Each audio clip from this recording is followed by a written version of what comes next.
ఇక్కడ చూడండి ఇక్కడ రెడ్ కలర్, బ్లూ కలర్.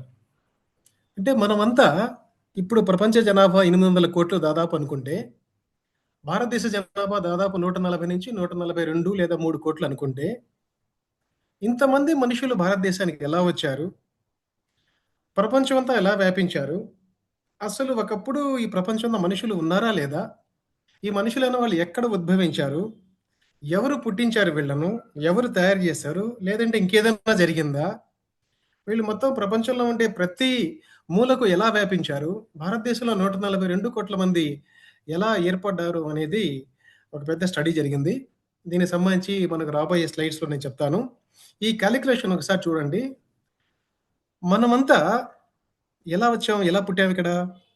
ఒక అమ్మ, ఒక నాన్న. అంతే కదా! ఒక రెడ్, ఒక బ్లూ ఇక్కడ ఈ ఈ స్లైడ్‌లో. సో, ఒక అమ్మ, ఒక నాన్న. వారెక్కడి నుంచి వచ్చారు? వారికి గూడా మళ్ళీ ఒక అమ్మ, ఒక నాన్న. ఒక బ్లూ అండ్ రెడ్ ఉన్నాయి చూడండి ఇక్కడ. హాఫ్ సర్కిల్స్‌లో అది. వాళ్ళు మళ్ళీ ఎక్కడి నుంచి వచ్చారు? ఇంకొక అమ్మ, ఇంకొక నాన్న. ఇంకొక అమ్మ, ఇంకొక నాన్న. అంటే మన తల్లిదండ్రులు, మనము, మన తల్లిదండ్రులు, వారి తల్లిదండ్రులు, వారి తల్లిదండ్రులు అంటే మన తాత ముత్తాతలు, ముత్తాతలు, ముత్తవ్వలు, వారి పేరెంట్సు ఇలా నా నుండి లేదా మీ నుండి ఒక్కరి నుండి ఒక 10 తరాలు వెనక్కెళ్తే మనం ఎంతమందికి సంబంధికులమో తెలుసా మీకు? ఒక్క 10 తరాలు. అంటే ఒక తరం 30 ఏళ్ళు అనుకుంటే, 10 తరాలు మనం వెనక్కెళితే, మనం ఎంతమందికి సంబంధం కలిగి ఉంటామో తెలుసా అండి? 1022 మందితో మనం సంబంధం కలిగి ఉంటాం. కేవలం 10 తరాలు వెనక్కెళ్దాం. 20 తరాలు వెనక్కి పోదాం. 20 తరాలు వెనక్కి పోతే ఎంతమందితో మనం సంబంధం కలిగి ఉంటామో తెలుసా? ఎంతమంది కణాల్లో ఉండేటటువంటి డీఎన్ఏ మన జన్యువుల్లో ఉందో తెలుసా? మనం డీఎన్ఏ రూపేణా మనం ఎంతమందితో రిలేట్ అయి ఉంటామో తెలుసా? 10 లక్షల మందితో 20 తరాలు వెనక్కి పోతాయి. అంటే 1,000,000. 40 తరాలు వెనక్కి పోదాం. 40 తరాలు వెనక్కి పోతే మనం ఎంతమందితో సంబంధం కలిగి ఉంటామో తెలుసా మీకు? 1 బిలియన్. 100 కోట్ల మంది. కేవలం 40 తరాలు వెనక్కిపోతే 100 కోట్ల మందితో సంబంధం కలిగి ఉంటాం. ఆ 100 కోట్ల మంది తల్లిదండ్రుల రూపంలో కలవటం వల్ల మనం ఈరోజు ఈ స్క్రీన్ ముందు కూర్చొనున్నాం. ఇది 40 తరాల వరకు. 100 కోట్ల మంది. 41 తరం వెనక్కి పోదాం. 200 కోట్ల మందితో మనం సంబంధం కలిగి ఉంటాం. 42 తరాలు వెనక్కి పోదాం. 400 కోట్ల మందితో మనం సంబంధం కలిగి ఉంటాం. 43 తరాలు మాత్రమే వెనక్కి పోదాం. 800 కోట్ల మందితో మనం సంబంధం కలిగి ఉంటాం. ప్రపంచ జనాభా ఎంత ఇప్పుడు? 800 కోట్ల మంది. మరిప్పుడు మనం ప్రపంచంలో ఉండే ప్రతి మానవుడితో మనం లింకప్ అయి ఉంటాం. మనం సంబంధం కలిగి ఉంటాం. మరిప్పుడు ఎవరు అమెరికన్, ఎవరు చైనీస్, ఎవరు రష్యన్, ఎవరు ఇటాలియన్, ఎవరు బెల్జియన్, ఎవరు జపనీస్, ఎవరు కొరియన్, ఎవరు ఇండోనేషియన్, ఎవరు బంగ్లాదేశీ, ఎవరు పాకిస్తానీ, ఎవరు ఆఫ్ఘనీ, ఎవరు ఇరానియన్, వీళ్ళంతా మన వాళ్ళే. వీళ్ళందరితో మనం సంబంధం కలిగి ఉంటాం. అలాగే భారతదేశం చూస్తే ఈ 142 కోట్ల మందితో మనం నిరంతరం ఎప్పటికీ సంబంధం కలిగి ఉంటాం. ఇప్పుడు నా ఎదురుగా కూర్చున్న మీరు, నేను, నాకు మీతో సంబంధం కలిగి ఉంటుంది. మీకు నేను సంబంధీకుండే. ఇక్కడ మనకు భారతదేశంలో రకరకాల మతాలు 8 ప్రధాన మతాలున్న భారతదేశం మనది. ఇంకా చిన్న చిన్న సెక్ట్స్ ఇంకొన్ని ఉన్నాయి. 8 ప్రధాన మతాలు. అందులో హిందూ మతం అనేది 80%, ముస్లిం మతం అనేది దాదాపు 15-16%, 1-2% మంది క్రిస్టియన్లు, సిక్కులు, బౌద్ధులు, జైనులు, జొరాస్ట్రియన్లు, యూదులు, పర్షియన్లు వీళ్ళంతా భారతదేశంలో 120 కోట్లుగా మనం ఒకే గొడుగు కింద జీవిస్తున్నాం మనం. భిన్నత్వంలో ఏకత్వం అనేది మన నినాదం. కాబట్టి మనం మతాలుగా మనల్ని సమాజం అనేది విడదీసినా, కులాలుగా మళ్ళీ మతాలను విడదీసినా, మానవులుగా మనం ఒక్కటే. ప్రపంచంలో ఉండే మానవులందరి జీనోమ్, మానవులందరి డిఎన్ఏ 99.9% డిఎన్ఏ, మనందరి డిఎన్ఏ ఒక్కటే అనేది మాత్రం సందర్భంగా మనం గుర్తుపెట్టుకోవాలి. ఇందులో స్త్రీలు కానివ్వండి, పురుషులు కానివ్వండి, మన డిఎన్ఏ అంతా 99.9% ఒక్కటే. కేవలం 0.1% దగ్గర మాత్రమే డిఫరెన్స్ వస్తుంది. అంతేగాని ఎక్కువగా కాదు అనేది మాత్రం ఇది ఒకప్పుడు మన భూమి. మన భూమి అనేది 460 కోట్ల సంవత్సరాలు ఏర్పడి 460 కోట్ల సంవత్సరాల ముందు ఇది ఒక మండే అగ్నిగోళంగా ఉండేది. లావా. దీన్ని పాంజియా రూపంలో ఉండేది. పాంజియాలో వచ్చేసి మాగ్మా అనేది ఎప్పుడు మండుతూ ఉండేది. 460 కోట్లు అంటే 4.6 బిలియన్ ఇయర్స్ ముందు ఏర్పడినటువంటి భూమి చాలా కాలం పాటు అతి వేడిగా ఉండేసి తర్వాత చల్లబడి, చల్లబడి, చల్లబడి కొంతకాలం తర్వాత ఇప్పటి ఈ స్థితికి చేరుకుందనమాట. ఈ స్థితికి చేరుకుంది. ఆ భూమి పక్కనే చంద్రుడు ఉన్నాడు చూడండి. ఈ చంద్రుడు కూడా భూమితో పాటే ఈ భూమి చుట్టూ తిరుగుతూ ఉంటాడు. చంద్రుడికి మనకు చూసినప్పుడు భూమి నుంచి ఒక్క వైపే కనిపిస్తాడు చంద్రుడు. రెండో వైపు కనిపించాడు. ఎందుకో తెలుసా మీకు? ఏదో జరిగిందక్కడ. చిన్న విషయం చెప్తాను మీకు. తర్వాత మీరు దాని గురించి గూగుల్‌లో గాని, లేదంటే యూట్యూబ్‌లో గాని చూడండి. ఈ చంద్రుడు గూడా భూమి నుంచి ఏర్పడినటువంటి ఒక చిన్న ముక్క మాత్రమే. భూమికి గ్రహాలు ఏర్పడేటప్పుడు ఇక్కడ మనకు మతాలు, సృష్టివాదం ఇది ఇది కొద్దిగా మనం పక్కన పెట్టేద్దాం. వాస్తవం ఏం జరిగుంది, ఏం జరిగి ఉండొచ్చు అని చెప్పేసి సైంటిఫిక్ రీతిలో మనం చర్చించుకుంటే, ఈ గ్రహాలు ఏర్పడే క్రమంలో భూమి కంటే అతి పెద్దదైనటువంటి ఏదో ఒక గ్రహ శకలం అనేది భూమిని ఢీకొంటే, ఆ గ్రహశాలకు ఢీకొన్నందువల్ల భూమిలోంచి ఒక పదార్థం అనేది కొంత కొంత ముక్క అనేది చెదిరిపోయి బయటకు వస్తే, ఆ ముక్క అనేది మళ్ళీ ఏంటంటే ఒక గోళాకారం తీసుకుంటే అది చంద్రుడిగా మారింది. సెలెస్టియల్ ఆబ్జెక్ట్స్ అంటే ఖగోళంలో ఉండేటటువంటి పెద్ద పెద్ద ఆబ్జెక్ట్స్ మధ్యలో వచ్చేసి మనకు ఒక ఆకర్షణ శక్తి అనేది ఉంటుంది. కాబట్టి భూమికి ఉండే ఆకర్షణ శక్తి మన భూమి ఆకర్షణ శక్తి అంటాము. అదేవిధంగా ఎప్పుడైతే భూమి నుంచి విడిపడిపోయిన ఒక ముక్క చంద్రుడిగా ఏర్పడిందో అది ఆకర్షణ శక్తితో భూమి చుట్టూ తిరగడం మొదలుపెట్టింది. అది చంద్రుడికి భూమికి మధ్యలో ఉండేటటువంటి టైడల్ సంబంధం అంటారు దాన్ని. ఆ విధంగా అదేంటంటే చంద్రుడు ఒక కక్ష రూపంలో భూమి చుట్టూ తిరుగుతూ ఉంటాడు.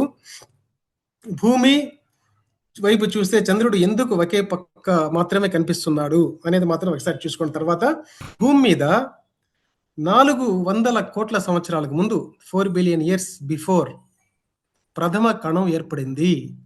ప్రథమ కణం అనేది అప్పుడు ఉండేటటువంటి వాతావరణ పరిస్థితులను బట్టి ఒక కణం అనేది ఏర్పడింది. దాన్ని ఫూకా అన్నారు. First universal common ancestor. దాని తర్వాత లాస్ట్ యూనివర్సల్ కామన్ యాన్సెస్టర్ లూకా ఏర్పడింది. ఆ లూకాను వృక్ష సామ్రాజ్యంగా అంటే ప్లాంట్స్ చెట్లుగా, జంతువులుగా అంటే యానిమల్ కింగ్డమ్‌గా, జంతు సామ్రాజ్యంగా మారిపోయినాయి. మనందరి మాతృక వృక్షాలు కానివ్వండి, జంతువులు కానివ్వండి, మనందరి మాతృక ఒకే ఒక్క కణం అన్నమాట. అది దాన్ని లూకా అంటారు. Last universal common ancestor. ఇది జరిగింది 4 బిలియన్ ఇయర్స్ అగో. మనకు రకరకాల యుగాలు అనేవి ఏర్పడ్డాయండి. ఈ యుగాల్లో మనకు చూడండి ఇక్కడ మీసోజాయిక్ యుగంలో జురాసిక్ అనే యుగం ఉంది. ఈ జురాసిక్ అనే పేరు మీద జురాసిక్ పార్క్ అనే సినిమా కూడా వచ్చింది మనకు. 1, 2, 3, 4, 5 పార్ట్స్ వచ్చాయి. ఈ జురాసిక్ యుగం అనేది ఏంటంటే ముఖ్యంగా డైనోసార్స్ ఉన్న యుగం ఇది. ఈ డైనోసార్స్ దాదాపు 175 మిలియన్ల సంవత్సరాల పాటు ఈ భూమి మీద బ్రతికి తర్వాత ఏంటంటే 65 మిలియన్ల సంవత్సరాల ముందే అంతరించిపోయినాయన్నమాట. మరి ఈ డైనోసార్స్ అనేవి అంత భారీ ఎత్తున ఉన్నాయి కదా జీవులు. మరి వాటికి ఆహారం ఎలా లభించి ఉండవచ్చు? మరి ప్రకృతి దానిని సహించిందా? సహించింది. ఇక్కడ మనం ఒక మహానుభావుడిని మనం గుర్తుపెట్టుకోవాలి. అతని పేరు చార్లెస్ డార్విన్. చార్లెస్ డార్విన్ చెప్పినటువంటి జీవ పరిణామ సిద్ధాంతాన్ని బట్టి న్యాచురల్ సెలక్షన్, ప్రకృతి వరణం, ప్రకృతి ఎంపిక, ప్రకృతి సెలక్షన్ దీన్ని బట్టి ఏందంటే ఏ జీవులైతే తను ఉండేటటువంటి ప్రకృతికి అనుగుణంగా, తన పరిసరాలకు అనుగుణంగా, తన ఎన్విరాన్మెంట్‌కి అనుగుణంగా బ్రతకడానికి సిద్ధమవుతాయో, బ్రతుకుతాయో ఆ జీవులు మాత్రమే జీవించి ఉంటాయి. మిగిలిన జీవులు అంతరించిపోతాయి. ఏవైతే జీవించడానికి తగిన విధంగా మార్పు చెందవో ఆ జీవులు అంతరించిపోతాయని చార్లెస్ డార్విన్ 1859లోనే తన పుస్తకం 'ఆరిజిన్ ఆఫ్ స్పీషీస్‌లో చెప్పాడు. దానికి అనుగుణంగా ఏంటంటే ఆ పీరియడ్‌లో ఆ ఆ వాతావరణంలో ఉన్నటువంటి అతిపెద్ద ఆకారం కలిగినటువంటి జీవులు అప్పుడు జీవించాయి. తర్వాత క్రిటేషియస్ యుగం వచ్చేటప్పటికి అంతరించిపోయినాయి. మనం హోలోసీన్ యుగం, ప్లీస్టోసీన్ యుగంలో మనం బతికామనమాట. అంటే దాదాపు ఇప్పటి నుంచి చూసుకుంటే మనం 11,000 సంవత్సరాలకు ముందు వ్యవసాయం ఎప్పుడైతే మనకు హోలోసీన్ యుగంలో మొదలైందో అప్పటి నుంచి ఈ మానవ జనాభా కూడా విస్తారంగా పెరిగి దాదాపు అప్పుడు మనం ఒక రకంగా చెప్పాలంటే ఒక 150-2,000 మందిగా ఉన్న మనం ఒకప్పుడు హోమోసేపియన్స్‌గా తర్వాత ప్రపంచం అంతా వ్యాపించి ఈరోజు మనం 800 కోట్ల మందిగా తయారయ్యామనమాట. ఈ విషయాన్ని మాత్రం మనం గుర్తుపెట్టుకోవాలి. మనం ఉన్న యుగాలు ప్లీస్టోసీన్ అండ్ ఆల్సో హోలోసీన్. ఈ 2 యుగాల్లో మనం జీవించాం. హోలోసీన్ యుగం మొదలయ్యి ఇప్పటికి 11,000 సంవత్సరాలు అయిందన్నమాట. సో, ఇక్కడ పైన అంటే భూమిని మనం పొరలు పొరలుగా తవ్వుకుంటూ వెళ్తే రకరకాల యుగాలనేవి ఒక పుస్తకం రూపంలో, ఒక పుస్తకం మాదిరిగా, పుస్తకంలోని పేజెస్ మాదిరిగా నిక్షిప్తమైపు ఉంటుంది. ఈ భూమి చరిత్ర మొత్తం, ఈ ప్రాణుల జీవుల చరిత్ర మొత్తం ఈ భూమి పొరల లోపల నిక్షిప్తమై ఉంటుందనేది మాత్రం మనం ఈ సందర్భంగా మనం గుర్తుపెట్టుకోవాలి. ఇది తిరుగులేని ఎగ్జాంపుల్, ఇది తిరుగులేని సాక్ష్యం అన్నమాట ఈ భూమి యొక్క పొరలో. ఎందుకంటే ఆ భూమి పొరల్లో రకరకాల కాలాల్లో రకరకాల జీవులు శిలాజాలకు మారి నిక్షిప్తమైపోయి ఉన్నాయి అనేది మాత్రం ఏంటంటే మనం గుర్తుపెట్టుకోవాలి. ఇవి ఎవరు సృష్టించిన వాటివి, ఎవరు సృష్టించినవి కావు అనేది కూడా మనం ఈ సందర్భంగా మనం గుర్తుపెట్టుకోవాలి. ఎందుకంటే భూమి పుట్టినప్పుడు వాతావరణ పరిస్థితులు అప్పుడు వేరు, అప్పుడు జీవం ఏర్పడడానికి సహకరించినటువంటి పరిస్థితులు వేరు. ఇప్పుడు రకరకాల మార్పులు జరిగి, పరిణామం చెంది, ఎవల్యూషన్ జరిగి, ఈ మానవుడైన వాడు భూమి మీద ఏర్పడి, తర్వాత మానవునితో పాటు ఇప్పుడు ఉన్నటువంటి జీవులు చరాచర జీవులు జీవిస్తున్నాయి. ఒక విషయం మాత్రం మనం గుర్తుపెట్టుకోవాలి. ఇప్పుడు ఉన్న జీవులు ఏవి కూడా ఒకప్పుడు లేవు. ఒకప్పుడు ఉన్న జీవులు ఇప్పుడు లేవు. ఇది కూడా మనం గుర్తుపెట్టుకోవాలి. అంటే ఒకప్పుడు అంటే మరి ఇప్పుడు మేకలు, గొర్రెలు, ఇవన్నీ చింపాంజీలు, గొరిల్లాలు ఇవన్నీ ఉన్నాయి కదా అనొచ్చు. అది కాదండి. చాలా ప్రాచీన యుగం ఏదైతే మనకు పేలియోజోయిక్ యుగం ఇక్కడైతే ఉందో, పేలియోజోయిక్, ఈ మీసోజోయిక్, ఈ యుగాల్లో ఉన్న జీవులు ఏవి ఇప్పుడు లేవని మాత్రం మనం గుర్తుపెట్టుకోవాలి. ఈ విధంగా రకరకాల యుగాలు డివైడ్ అయి ఉన్నాయి. సో డార్విన్ చెప్పినటువంటి పరిణామ సిద్ధాంతం ఏంటంటే, జీవులు అనేవి ఒకదాని నుంచి ఇంకోటి రాలేదు. అంటే స్టెప్ లాడర్ ప్యాటర్న్ లో, అంటే ఆ నిచ్చెన జీవులు అనేవి ఒక జీవి నుంచి ఇంకో జీవి ఏర్పడలేదు. ఆ సిద్ధాంతం బట్టి చుట్టూ ఏకకణ జీవి నుంచే రకరకాల జీవజాతులు ఉద్భవించి మనం ఇక్కడ ఉన్నాము. ఒక పక్క చూస్తే మనకు వృక్ష సామ్రాజ్యం అనేది ఎలా ఏర్పడింది, తర్వాత జంతు సామ్రాజ్యంలో రకరకాల జంతువులు ఏర్పడి వాటి నుంచి శాఖోపశాఖలుగా ఏర్పడినటువంటి జరిగినటువంటి ఈ జీవ పరిణామంలో చివరి ప్రోడక్ట్ మనకు మానవుడిగా మనం ఉన్నాము. మన హోమోసిపియన్ ఏర్పడి 3,00,000 సంవత్సరాలు మాత్రమే అయింది. అంటే 3,00,000 సంవత్సరాలు అనేది మనకి ఇప్పుడు చాలా పెద్ద కనిపించవచ్చు, కానీ భూమి వయసుతో పోల్చుకుంటే 400 కోట్ల సంవత్సరాల ముందు ఏర్పడినటువంటి ప్రథమ కణం నుంచి మానవుడు ఏర్పడేదానికి 400 కోట్ల సంవత్సరాలు పట్టింది. అంటే జీవపరిణామం అనేది వెంటనే జరగదండి. జీవపరిణామం జరిగేదానికి వేల సంవత్సరాలు, మిలియన్ల సంవత్సరాలు పడుతుంది అనేది మాత్రం మనం ఈ సందర్భంగా మనం గుర్తుపెట్టుకోవాలి.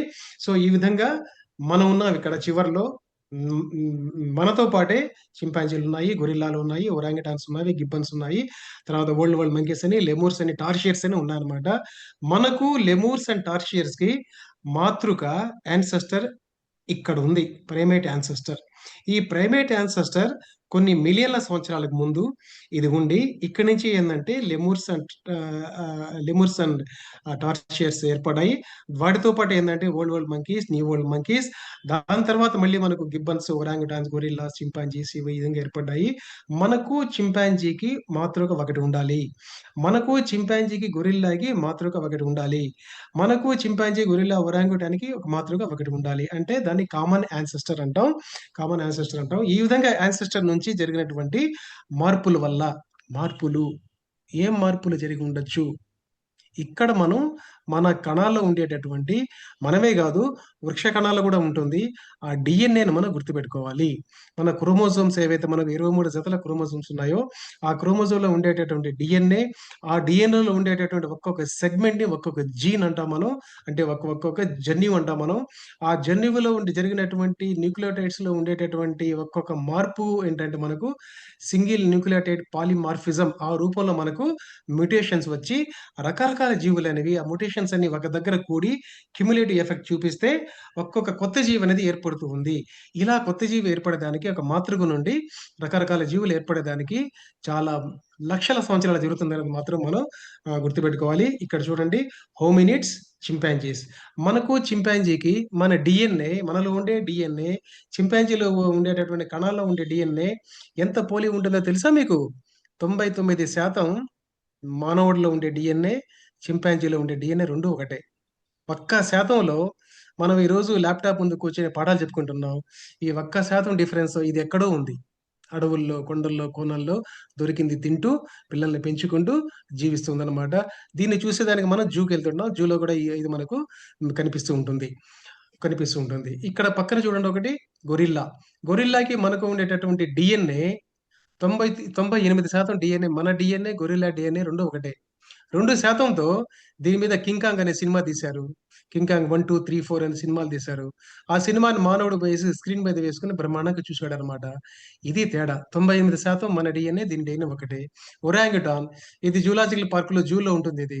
దీని డీఎన్ఏ, మన డీఎన్ఏ 97% ఒకటే. 3%తో ఇది ఎక్కడో ఉంది. మనం ఎక్కడో ఉన్నాం. ఈ విధంగా వచ్చేసి మ మనకు గిబ్బన్స్ కూడా ఏందంటే 96% డీఎన్ఏ ఒకటే అన్నమాట. ఈ విధంగా ఈ డీఎన్ఏ, మన డీఎన్ఏ, జంతువుల డీఎన్ఏ 2 ఒకటే. కొద్ది శాతం తేడాతో కొత్త కొత్త జీవులనేవి, కొత్త కొత్త రూపాలనేవి ఏర్పడ్డాయి అనేది మాత్రం మనం గుర్తుపెట్టుకోవాలి. ఇంకొక ముఖ్యమైన ఉదాహరణ చెప్తాను మీకు. ఆశ్చర్యపోయే ఉదాహరణ చెప్తాను. మనలో ఉండేటటువంటి క్రోమోజోమ్స్ 23 జతలైతే, ఈ మానవుడిలో ఉండే క్రోమోజోమ్స్, ఈ మానవుడు, చింపాంజీ, గొరిల్లా, ఒరాంగుటాన్ ఈ నలుగుటిని కలిపేసి హోమినాయిడ్స్ అంటాం. హోమినాయిడ్ అనే జాతిలోకి ఈ 4 జీవులు వస్తాయన్నమాట. ఈ నాలుగుడితో పాటే ఈ గిబ్బన్స్‌ని, వరల్డ్ మంకీస్, న్యూ వరల్డ్ మంకీస్‌ని కలుపుకుంటే ఆంథ్రోపాయిడ్ అంటాం మనం. ఆంథ్రోపాయిడ్స్ అంటాం. వీటిలో కూడా కలుపుకుంటే టార్సియర్స్, లెమూర్స్‌ని కూడా కలుపుకుంటే ప్రైమేట్స్ అంటాం అన్నమాట. వీటన్నిటి కలిపి ఒక్క మాతృక ఉంది. ఎప్పుడది మాతృక ఉంది? దాదాపు 60 మిలియన్ ఇయర్స్ అగో. దాదాపు 6,00,00,000 సంవత్సరాలకు ముందు ఒక మాతృక అనేది ఉంది. పర్గెటోరియస్ అని ఆ మాతృక యొక్క శిలాజం అనేది, అవశేషాలనేవి అమెరికాలో ఉండేటటువంటి మోంటానా రాష్ట్రంలో ఉండేటటువంటి ఒక భూభాగంలో త్రవ్వకాల్లో బయటపడింది పర్గెటోరియస్. అది ఇప్పటికి లభించినటువంటి ప్రైమేట్ యాన్సెస్టర్ అన్నమాట. అక్కడి నుంచి ఈ రకరకాల జీవులు ఏర్పడ్డాయన్నమాట. ఇక్కడ మానవుల్లో 23 జతల క్రోమోజోమ్స్ ఉంటే, చింపాంజీలో 24 జతల క్రోమోజోమ్‌లు ఉంటాయి. ఒక్క జత క్రోమోజోమ్ దీంట్లో ఎక్కువ ఉంటుంది. పరిణామ క్రమంలో ఏమైందంటే, దీంట్లో ఉండేటటువంటి క్రోమోజోమ్ నంబర్ 2, నంబర్ 3 ఈ 2 ఏంటంటే కలిసిపోయి క్రోమోజోమ్ నంబర్ 2గా మారి ఇది మానవుడిలోకి వచ్చేసింది. చింపాంజీలో ఉండే క్రోమోజోమ్ 2, 3 ఒకే క్రోమోజోమ్‌గా మారి, క్రోమోజోమ్ 2గా ఏంటంటే మానవుడిలో వచ్చేటప్పటికి 24 జతల నుంచి 23 జతలుగా మారాయన్నమాట. ఆ సెకండ్ క్రోమోజోమ్‌ని మనం ఎలక్ట్రాన్ మైక్రోస్కోప్‌లో పెట్టి చూస్తే దాంట్లో దీని ఎవిడెన్సెస్ బయటపడతాయి. 2 సెంట్రోమియర్స్ ఉంటాయి. 2 సెంట్రోమియర్స్ ఉంటాయి. ఒక మధ్య భాగం ఉంటుంది. ఒక షార్ట్ ఆర్మ్, ఒక లాంగ్ ఆర్మ్, ఈ విధంగా ఏంటంటే క్రోమోజోమ్ నిర్మాణం ఉంటుందన్నమాట. ఈ విధంగా మనం గుర్తుపెట్టుకోవాలి. సో, మన నుంచి మనిషిని పోలిన జంతువుల్ని మనం హోమోస్ అని పేరు పిలుస్తాం. Homo sapiens, homo Neanderthals, homo habilis, homo erectus. ఈ 4 మనిషిని పోలిన జంతువులు. వీటిల్లో హోమో సేపియన్ తప్ప ఈ 3 జాతులు అంతరించిపోయినాయన్నమాట. ఈ విధంగానే మనిషిని పోలి, మనిషి మాదిరిగా భూమి మీద 2 కాళ్ళ మీద నడిచిన జంతువులు ఇవన్నీ అన్నమాట. Ardipithecus రామిడీస్ and also పారాంథ్రోపస్ and Australopithecus ఇవన్నీ కూడా ఏంటంటే మనిషిలాగా 2 కాళ్ళ మీద బైపెడలిజంతో నడిచినటువంటి జీవులివి. వీటన్నిటిని కలిపి మనం హోమినిన్ జాతులు అంటాం మనం. హోమినిన్ జాతులు అంటాం. మ ఈ ఈ హోమినిన్ జాతుల్ని చింపాంజీ, గొరిల్లాని కలుపుకుంటే హోమినాయిడ్స్ అంటాం అన్నమాట. ఈ విధంగా మనకు జీవ పరిణామం జరిగింది. ఈ 4 చింపాంజీకి ప్లస్ హోమినిన్ జాతులకి రెండిటికి కలిపి హోమినిన్ యాన్సెస్టర్ అనేది ఒకటి ఉంటుందన్నమాట. ఒకటెప్పుడు ఉండింది. అంటే దాదాపు మనకు దాదాపు ఒక రకంగా చెప్తే 8 మిలియన్ ఇయర్స్ అగో, అంటే 80 లక్షల సంవత్సరాలకు ముందు ఒక హోమినిన్ యాన్సెస్టర్ అనేది మనకు ఉండింది. అది మనకు సెహలాంథ్రోపస్ అని చెప్పేసి మనకు ఒకటి ఆఫ్రికాలో దాని యొక్క కపాలం దొరికింది. ఆ కపాలం కూడా నేను మీకు చూపిస్తాను. ఈ విధంగా ఏంటంటే ఒక ట్రీ ప్యాటర్న్‌లో జీవ పరిణామం జరిగింది అని చెప్పేసి మన డార్విన్ గారు, చార్లెస్ డార్విన్, ఆయన గ్యాలపాగస్ దీవుల్లో పరిశోధనలు చేసి 5 సంవత్సరాల పాటు నౌకాయానం, సముద్రయానం చేసి రకరకాల భూభాగాల్లో ప్రయాణించి, రకరకాల అవశేషాలను సేకరించి, రకరకాల జీవులను గమనించి, ఇవన్నీ ఏంటంటే ఆయన స్వతహాగా తన చేత్తో వేసుకున్నటువంటి బొమ్మ ఇది. ఇక్కడ ట్రీ ప్యాటర్న్‌లో ఈ విధంగా జరిగి ఉండొచ్చు అని చెప్పేసి ఆయన ఊహించాడు. ఖచ్చితంగా అలాగే జరిగింది. ఇందుకు ఎవిడెన్సెస్ బోలెడన్ని ఉన్నాయి. వేల కొలది ఎవిడెన్సెస్ ఉన్నాయి జీవప్రమాణం జరిగిన దానికి. కానీ మతాలు దీన్ని ఒప్పుకోవు. మతాలు దీన్ని ఖండిస్తాయి. అలా కాదు, దైవ సృష్టి అంటాయి. అది మతాల వరకే మనం పెట్టుకుందాం. కానీ వాస్తవం ఏంటో మనం గ్రహించుకుంటే జీవపరిణామం జరిగిందనే దానికి బోలెడన్ని ఎవిడెన్సెస్ ఉంటాయి. ఏంటి, ఎలా చెప్పగలవు అని చెప్పేసి మనల్ని ఏమైనా ప్రశ్నిస్తే, జీవపరిణామం నువ్వు చెప్పేది తప్పు, ఇలా కాదు సృష్టి జరిగిందని చెప్తే, అలా కాదు జీవపరిణామం జరిగిందనే దానికి బోలెడన్ని ఉదాహరణలున్నాయి. ఇక్కడ చూసారా? ఇక్కడ చూడండి ఇక్కడ. మానవుల్లో రకరకాల కలర్స్, రకరకాల రూపాలు, రకరకాల కళ్ళు చూసారా? బ్లూ ఐస్, తర్వాత గ్రే హెయిర్, బ్లాండీ హెయిర్ అంటాం మనం వాటిల్ని. తర్వాత చైనీస్ ఫేస్ మాత్రం ఇక్కడ లేదు. ఆ చైనీస్ ఫేస్ నేను మళ్ళీ పెడతాను. సో, ఇవన్నీ చూడండి ఇక్కడ. ఎందుకు ఇంత డిఫరెన్స్ ఎందుకొచ్చింది మానవుల్లో? మానవులందరూ ఒకటే కదా! 99.9% మన డీఎన్ఏ అంతా ఒకటే అని చెప్పా కదా మనం. మరి ఈ తేడా ఎందుకొచ్చింది? ఎందుకొచ్చిందంటే ఆ 0.1% లోనే ఈ డిఫరెన్స్ వచ్చింది. ఇది కూడా మ్యుటేషన్స్ లోనే వచ్చింది. మన జన్యు జీవులలో జరిగేటటువంటి ఉత్పరివర్తనాలు, మార్పుల ద్వారానే ఇది వచ్చిందనేది మనం గమనించుకోవాలి. దేశంలో ఉండేవాళ్ళు, మిగిలిన ప్రపంచంలో ఉండేవాళ్ళు ఒకప్పుడు ఆఫ్రికా నుంచి వచ్చిన వారే. మనమంతా ఆఫ్రికన్‌లమే. ఎందుకంటే మానవ జాతి జననం జరిగింది, మానవ జాతి ఆవిర్భావం, పుట్టుక జరిగింది ఆఫ్రికాలోనే. ఆఫ్రికాలో ఇప్పుడు ఉండేటటువంటి టాంజానియా, మొజాంబిక్, కెన్యా, ఇథియోపియా ఈ ప్రాంతాల్లోనే హోమో సెపియన్ 3,00,000 సంవత్సరాలకు ముందు జీవపరిణామం జరిగి అక్కడ ఏర్పడ్డాడు. అక్కడి నుంచి మొత్తం బయలుదేరి ఔట్ ఆఫ్ ఆఫ్రికా వచ్చి, ఆఫ్రికా నుంచి బయటకొచ్చి మొత్తం ప్రపంచం అంతా వ్యాపించాడనమాట. ప్రపంచం అంతా వ్యాపించి రకరకాల భాషలు ఏర్పాటు చేసుకొని, ఇప్పుడు రకరకాల ప్రదేశాల్లో దేశాలుగా డివైడ్ చేసుకొని, దేశాలని సరిహద్దులు ఏర్పాటు చేసుకొని, సైన్యాలు ఏర్పాటు చేసుకొని, మళ్ళీ ఆ ఉన్న మానవుల్ని మతాలుగా డివైడ్ చేసుకొని, ఆ మతాలను మన కులాలుగా విభజించుకొని, పరస్పర విద్వేషాలు రేపుకుంటూ, కులాల మధ్య కూడా పరస్పర పోరాటాలు సాగించుకుంటూ జీవిస్తున్నాడు ఈ మానవుడు. ఈ విషయాన్ని మనం గుర్తుపెట్టుకోవాలి. సో, ఇది చూసారిక్కడ? పాలు తాగుతున్నాయి చూసారా? మనుషులుగా మన బిడ్డలు గూడా పాలు తాగుతారు. పశువులు గూడా పాలు తాగుతాయి. కానీ మనుషుల్లో పాలు తాగే అలవాటు అనేది కొంతకాలం తర్వాత అలాగే ఉండిపోతుంది. ఈ పశువులు మాత్రం పాలు తాగే అలవాటు. పశువులు కొంత ఎదిగిన తర్వాత పాలను తాగవు. కానీ మనిషి పెద్దయిన తర్వాత గూడా పాలు తాగుతాడు. ఇప్పుడు మనకు టీ, కాఫీ మనం తాగుతున్నాం గదా! టీ, కాఫీలో గూడా పాలుంటాయి గదా! మరి పాలను మనం జీర్ణం చేసుకునే అలవాటు ఎలా వచ్చింది? అసలు పాలను జీర్ణం చేసుకునే తత్వం అనేది ఎలా వచ్చింది? ఎందుకంటే ఉత్తర భారతదేశంలో కొంతమందికి లాక్టోస్ ఇంటాలరెన్స్ ఉంటుంది. అంటే పాలు వాళ్ళకి బాగా పడతాయి. దక్షిణ భారతదేశంలో ఉండే వాళ్ళకి లాక్టోస్ ఇంటాలరెన్స్ ఉంటుంది. ఉత్తర భారతదేశంలో ఉండే వాళ్ళకి పాలు బాగా లాక్టోస్ టాలరెన్స్ ఉంటుంది. అంటే పాలను వాళ్ళు సులభంగా జీర్ణం చేసుకోగలరు. దక్షిణ భారతంలో ఉండేవాళ్ళు పాలను కొంతమంది జీర్ణం చేసుకోకుండా పొట్టపురం వస్తుంది, వాంతులవుతాయి, విరేచనాలవుతాయి, గ్యాస్ ఫార్మ్ అవుతుంది చిన్న పిల్లల్లో. దాన్ని మనం ఏంటంటే లాక్టోస్ ఇంటాలరెన్స్ అంటామనమాట. ఇది ఎందుకు జరిగిందనేది కూడా దానికి చాలా ఎవిడెన్సెస్ ఉన్నాయి. 1939లో ఎర్నెస్ట్ రూష్కా అనే ఆయన ఎలక్ట్రాన్ మైక్రోస్కోప్ కనిపెట్టిన తర్వాత, అప్పుడు మన కణంలోకి తొంగి చూసాం. కణాన్ని మనం విడదీశాం. కణంలో ఉండే కేంద్రకంలో ఉండే క్రోమోజోమ్స్‌లో ఏముందో కనుక్కున్నాం. దాంట్లో డీఎన్ఏని కనుక్కున్నాం. డీఎన్ఏని జీన్స్‌గా విభజించాం. ఒక్కో జీన్ ఏ లక్షణాన్ని నిర్ణయిస్తుందనేది మనం నిర్ణయించాము. దాన్ని మనం స్టడీ చేస్తున్నాం అన్నమాట. అసలు జీన్ లేదా జన్యువు అంటే ఏంటో తెలుసా మీకు? జీన్ లేదా జన్యువు అంటే ఏంటంటే, మన డీఎన్ఏలో దాదాపు న్యూక్లియోటైడ్స్ 3 బిలియన్ న్యూక్లియోటైడ్స్ ఉంటాయి మన డీఎన్ఏలో. 3 బిలియన్స్ అంటే 300,00,00,000 nucleotides adenine, guanine, cytosine, thymine అనే న్యూక్లియోటైడ్స్ జతగూడితే దాంట్లో 1000 నుంచి 1,00,000 వరకు ఉండే న్యూక్లియోటైడ్ సీక్వెన్స్‌నే మన డీఎన్ఏలో మళ్ళీ చెప్తున్నాను చూడండి.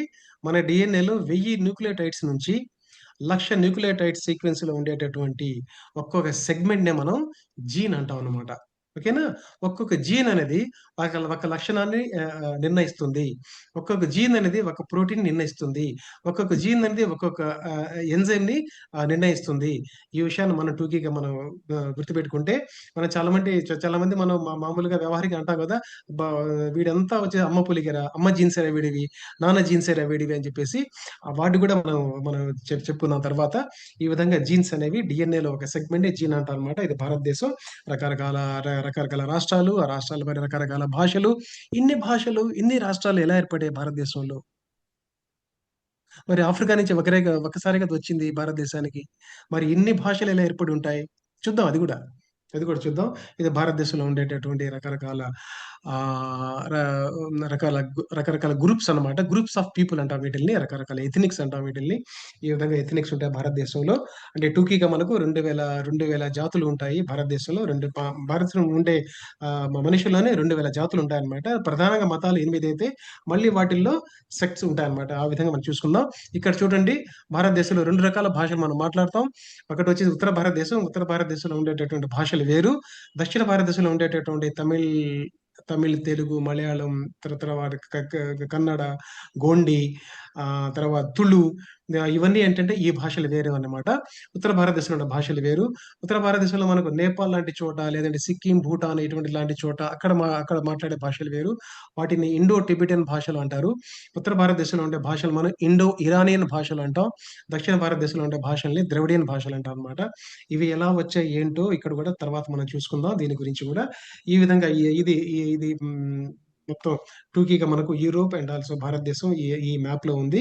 ఈ యూరోప్‌లో ఉండేటటువంటి లిథుయేనియా ఇక్కడ చూడండి, చిన్న కంట్రీ లిథుయేనియా ఉంది ఇక్కడ. ఇది భారతదేశం. భారతదేశంలో ఉన్నటువంటి సంస్కృతం ఎక్కడైతే ఇప్పుడు భారతదేశంలో ఉండే గ్రాంధిక భాషలో, సంస్కృత గ్రాంధిక భాషలో ఎక్కడైతే మన పుస్తకాలు రాసి సంస్కృతం అనేది భారతదేశానికి చెందిందని చెప్పుకుంటామో, ఇక్కడ ఉండే సంస్కృత భాషకు, ఇక్కడ ఉండేటటువంటి లిథుయేనియన్ భాషకు 80% పోలిక ఉంది. ఇది ఎలా జరిగింది? ఇది ఎక్కడో ఉంది కదా! ఈ భారతదేశం ఎక్కడో ఉంది గదా! ఇది ఎలా జరిగింది? మరి వీళ్ళు మాట్లాడే ఈ లిథుయేనియన్ భాషకు, సంస్కృత భాషకు 80% పోలిక ఎలా వచ్చింది? దీని సంగతి చూద్దాం తర్వాత. ఓకేనా? ఇక్కడ మనకు వేదాలు, అవెస్టా అని చెప్పేసి ఉన్నాయి. ఈ వేదాలొచ్చేసి మన భారతదేశానికి సంబంధించినటివి. అవెస్టా అనేది ఇరాన్ భూభాగం అంటే పర్షియన్ భూభాగానికి సంబంధించినటువంటిది. ఈ అవెస్టన్ భాషలో వాళ్ళు అవెస్టా అని చెప్పేసి జెండ్ అవెస్టా అనే పుస్తకాన్ని రాసిపెట్టుకున్నారు. అక్కడ ఉండేటటువంటి కొన్ని పదాలు, మన వేదాల్లో ఉండే పదాలు 2 కూడా సారూప్యత చాలా ఉంటుంది. ఈ పదాలనేవి. మరి అవెస్టా అనేది ఇరాన్‌ది గదా! మరి వేదాస్ అనేవి భారతదేశానిదే గదా! ఈ రెండిటి మధ్య ఇంత పోలిక ఎలా వచ్చింది? ఇంత పోలిక ఎలా వచ్చింది?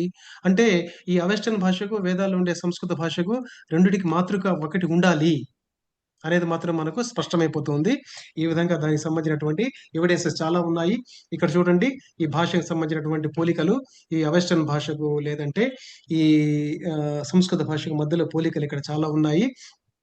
ఇక్కడ మనకు సాక్రిఫైస్ అంటే ఇంగ్లీష్‌లో సాక్రిఫైస్‌ని మనం సంస్కృతంలో వచ్చేసి యజ్ఞ అంటే వాళ్ళు అవెస్టర్న్ భాషలో యస్నా అంటారనమాట. ఈ విధంగా మనకు ఇక్కడ గోల్డ్‌ని మన సంస్కృతంలో హిరణ్య అంటే వాళ్ళక్కడ అవెస్టర్న్ భాషలో జరణ్య అంటారు.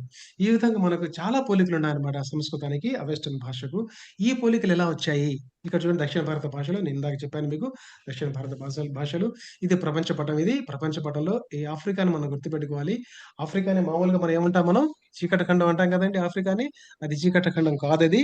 ఇక్కడ ఈ ప్రాంతంలో మానవ పరిణామం జరిగింది. హోమో సేపియన్స్ అనేవాళ్ళు ఇక్కడ ఇక్కడ ఏర్పడ్డారు. Homo sapiens. ఇక్కడ ఏర్పడిన హోమో సేపియన్స్ 3,00,000 సంవత్సరాల ముందు ఏర్పడిన హోమో సేపియన్స్‌ని ఆర్కాయిక్ హోమో సేపియన్స్ అంటాం. అంటే ప్రాచీన మానవుడు అంటాం మనం వీటిల్ని. వీళ్ళను తర్వాత ఇప్పటి నుంచి చూసుకుంటే 1,50,000 సంవత్సరాల ముందు ఏర్పడిన మానవుడిని మనం మోడర్న్ హ్యూమన్ బీయింగ్ అంటాం. అంటే మోడర్న్ హోమో సేపియన్ అంటాం అన్నమాట. ఈ ఆర్కాయిక్ హోమో సేపియన్స్ ఆఫ్రికాలో పరిణామం చెందిన తర్వాత వీళ్ళు ఈ ఆఫ్రికా నుంచి బయలుదేరి ఎందుకు బయలుదేరారు? ఆకలికి బయలుదేరారు. మాంసం కోసం బయలుదేరారు.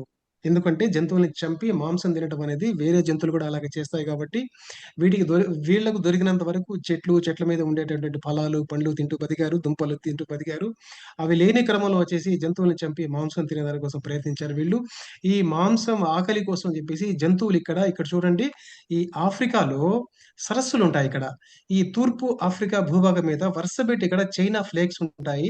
ఆ చైనా ఫ్లేక్స్ దగ్గరికి నీళ్లు తాగేదానికి జంతువులు వస్తూ ఉంటే, అక్కడ జంతువులు దొరుకుతాయని చెప్పేసి ఇక్కడ హోమో సేపియన్స్ వాటి వెంటబడి అవి ముందుకు కదిలితే వీళ్ళు కూడా వాటితో పాటు ముందుకు కదిలి ఆహారం కోసం కదిలి నడుచుకుంటూ ఇలా వచ్చి ఇక్కడ హార్న్ ఆఫ్ ఆఫ్రికా అంటాం దీన్ని. ఈ హార్న్ ఆఫ్ ఆఫ్రికా దగ్గర మనకు ఇక్కడ వచ్చేసి మనకు రెడ్ సీ ఉంటుంది. ఆ రెడ్ సీలో దాటుకొని ఇక్కడ పర్షియన్ భూభాగం మీదకి వచ్చి అక్కడి నుంచి మళ్ళీ ముందుకు కదిలి ఇక్కడ ఉండేటటువంటి పర్షియన్ గల్ఫ్ ఇక్కడ ఉండే సముద్ర భాగాన్ని దీన్ని దాటుకొని ఇరాన్ భూభాగంలోకి వచ్చారు. ఈ ఇరాన్ భూభాగం నుంచి కొంతమంది ఉత్తరం వైపు కదిలారు. కొంతమంది తూర్పు వైపు కదిలారు. తూర్పు వైపు కదిలి ఇప్పుడు భారతదేశంలో ఉండేటటువంటి సింధు నది. ఇప్పుడు సింధు నదిలో ఉండే 2 పాయలు మాత్రమే భారతదేశంలో ఉన్నాయి. మిగిలిన 3 పాయలు వచ్చేసి పాకిస్తాన్‌లో ఉన్నాయి. ఇక్కడ ఈ సింధు నది పరివాహక ప్రాంతాల్లోకి వచ్చారన్నమాట. ఈ హోమో సేపియన్స్ నడుచుకుంటూ దీన్ని మానవ మహాప్రస్థానం అంటారు. ఇది జరిగింది ఎప్పుడో తెలుసా అండి మీకు? 65,000 నుంచి 70,000 సంవత్సరాలకు ముందు ఇక్కడి నుంచి మనిషిగా ఏర్పడినటువంటి మన పూర్వీకులు దాదాపు ఒక అంచనా ప్రకారం 150-2,000 మంది వరకు ఇక్కడి నుంచి బయలుదేరి ఉంటారని చెప్పేసి ఒక అంచనా. వీళ్ళంతా ఇక్కడి నుంచి కదిలి దీన్ని దాటుకొని ఇరాన్ నుంచి భారతదేశంలో ఉండే సింధు నది పరివాహక ప్రాంతాలకు వచ్చి అక్కడ జీవించడం మొదలుపెట్టారు. వీళ్ళే ఫస్ట్ ఇండియన్స్, ప్రథమ భారతీయులు.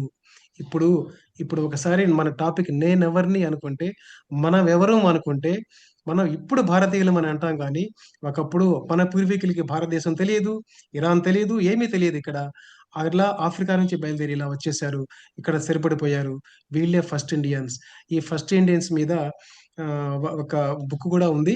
అది చదవండి అది. అది ఇంగ్లీష్‌లో ఉంటుంది. టోనీ జోసెఫ్ అనే ఆయన రాసాడు. ఫస్ట్ ఇండియన్స్ అని చెప్పేసి. దాన్ని కూడా చదవండి వీలైతే తెలుస్తుంది. ఇక్కడి నుంచి ఉన్నటువంటి ఈ ఫస్ట్ ఇండియన్స్ కొంతమంది మళ్ళీ దక్షిణం వైపు కదిలారు. దక్షిణం వైపు కదిలి ఇక్కడ ఇప్పుడు మనకు ఉండేటటువంటి ఈ ద్రవిడ భూభాగంలో ద్రవిడ అంటే ఏంటో తెలుసా మీకు అర్థం? ద్రవ అంటే ద్రవం, నీరు అంటే 3 పక్కల సముద్రం ఉంది, నీరు ఉంది. ఇడ అంటే ఏంటో తెలుసా? ఇడ అంటే స్థలం అన్నమాట. ప్లేస్. అంటే 3 పక్కల నీరు ఆవరించినటువంటి ఈ భూభాగాన్ని ద్రవిడ భాగం అంటారు. ఈ ద్రవిడ భాగంలో వచ్చేసి ఫస్ట్ ఇండియన్స్ ఎవరైతే వచ్చారో వారు మొదటి దక్షిణ భారతీయులయ్యారు. ఏన్షియంట్ యాన్సెస్ట్రల్ సౌత్ ఇండియన్స్ అంటాం అన్నమాట వీళ్ళను. వీళ్ళను ఏన్షియంట్ యాన్సెస్ట్రల్ నార్త్ ఇండియన్స్ అంటాం అన్నమాట మనం వీళ్ళను. ఇట్లా వచ్చేసి ఇక్కడ ఉండేటటువంటి మానవులు ఇప్పుడు మన పూర్వీకులు అయ్యారు ఇక్కడ ద్రవిడ భాగంలో ఉండేటటువంటి మానవులు. వీళ్ళలో కొంతమంది మళ్ళీ తూర్పు వైపు కదిలి ఇక్కడ మొత్తాన్ని ఇక్కడ ఉండే రాష్ట్రాలు అప్పుడు వాళ్ళకి తెలియదు రాష్ట్రాలని. అక్కడ ఈ భూభాగం నుంచి మళ్ళీ కదిలి, కదిలి, కదిలి ఇప్పుడు ఉండేటటువంటి Burma, Myanmar, Malaysia, Indonesia, Java, Sumitra, Borneo దీవులు వీటన్నిటిని దాటుకొని, దాటుకొని ఆస్ట్రేలియా వైపు వచ్చారు. ఈ ఆస్ట్రేలియా వైపు వచ్చేదానికి 15,000 సంవత్సరాలు పట్టిందనమాట. ఇక్కడ మనకు ఆఫ్రికా నుంచి బయలుదేరిన మానవుడు భారతదేశానికి వచ్చేయడానికి ప్రథమ భారతీయుడు 5,000 సంవత్సరాలు పట్టింది. 65,000 సంవత్సరాల ముందు మొదలైనటువంటి యాత్ర ప్రస్థానం జరిగి, జరిగి, జరిగి 5,000 సంవత్సరాలు నడిచి ఎన్నో తరాలు గడిచిపోయినాయి ఇక్కడ. ఎంతోమంది ఏంటంటే ఈ ప్రయాణంలో అంతరించిపోయారు. వాళ్ళ సంతానం అనేది 5,000 సంవత్సరాలకు ముందు భారతదేశానికొచ్చింది. అక్కడి నుంచి ఏంటంటే దక్షిణ భారతదేశం. అక్కడి నుంచి మళ్ళీ 10,000 సంవత్సరాలు నడిచి ఆస్ట్రేలియాలోకి వచ్చారు. ఆస్ట్రేలియాలో ఉండేటటువంటి ప్రాచీన జాతులు ఇప్పటికీ ఉన్నాయి ఆస్ట్రేలియాలో. వాళ్ళని ఒరిజినల్ ఆస్ట్రేలియన్స్ అంటారు. అక్కడి నుంచి కొంతమంది మళ్ళీ న్యూజిలాండ్ వైపు వెళ్లారు. ఆ న్యూజిలాండ్‌లో వచ్చేసి మోరీ అని చెప్పేసి ఆ జాతులు ఇప్పటికే ఉన్నాయి న్యూజిలాండ్‌లో. ఆ న్యూజిలాండ్‌లో ఉండేటటువంటి వాళ్ళు ఇప్పటికైతే అంటే వాళ్ళ సంస్కృతి, వాళ్ళ ఆచార వ్యవహారాలు వేరే రకంగా ఉంటాయన్నమాట. ఇది ఒక రకంగా జరిగితే, మళ్ళీ భారతదేశానికి ప్రవేశించినటువంటి ఈ మానవులు కొంతమంది మళ్ళీ ఉత్తరం వైపు కదిలారు.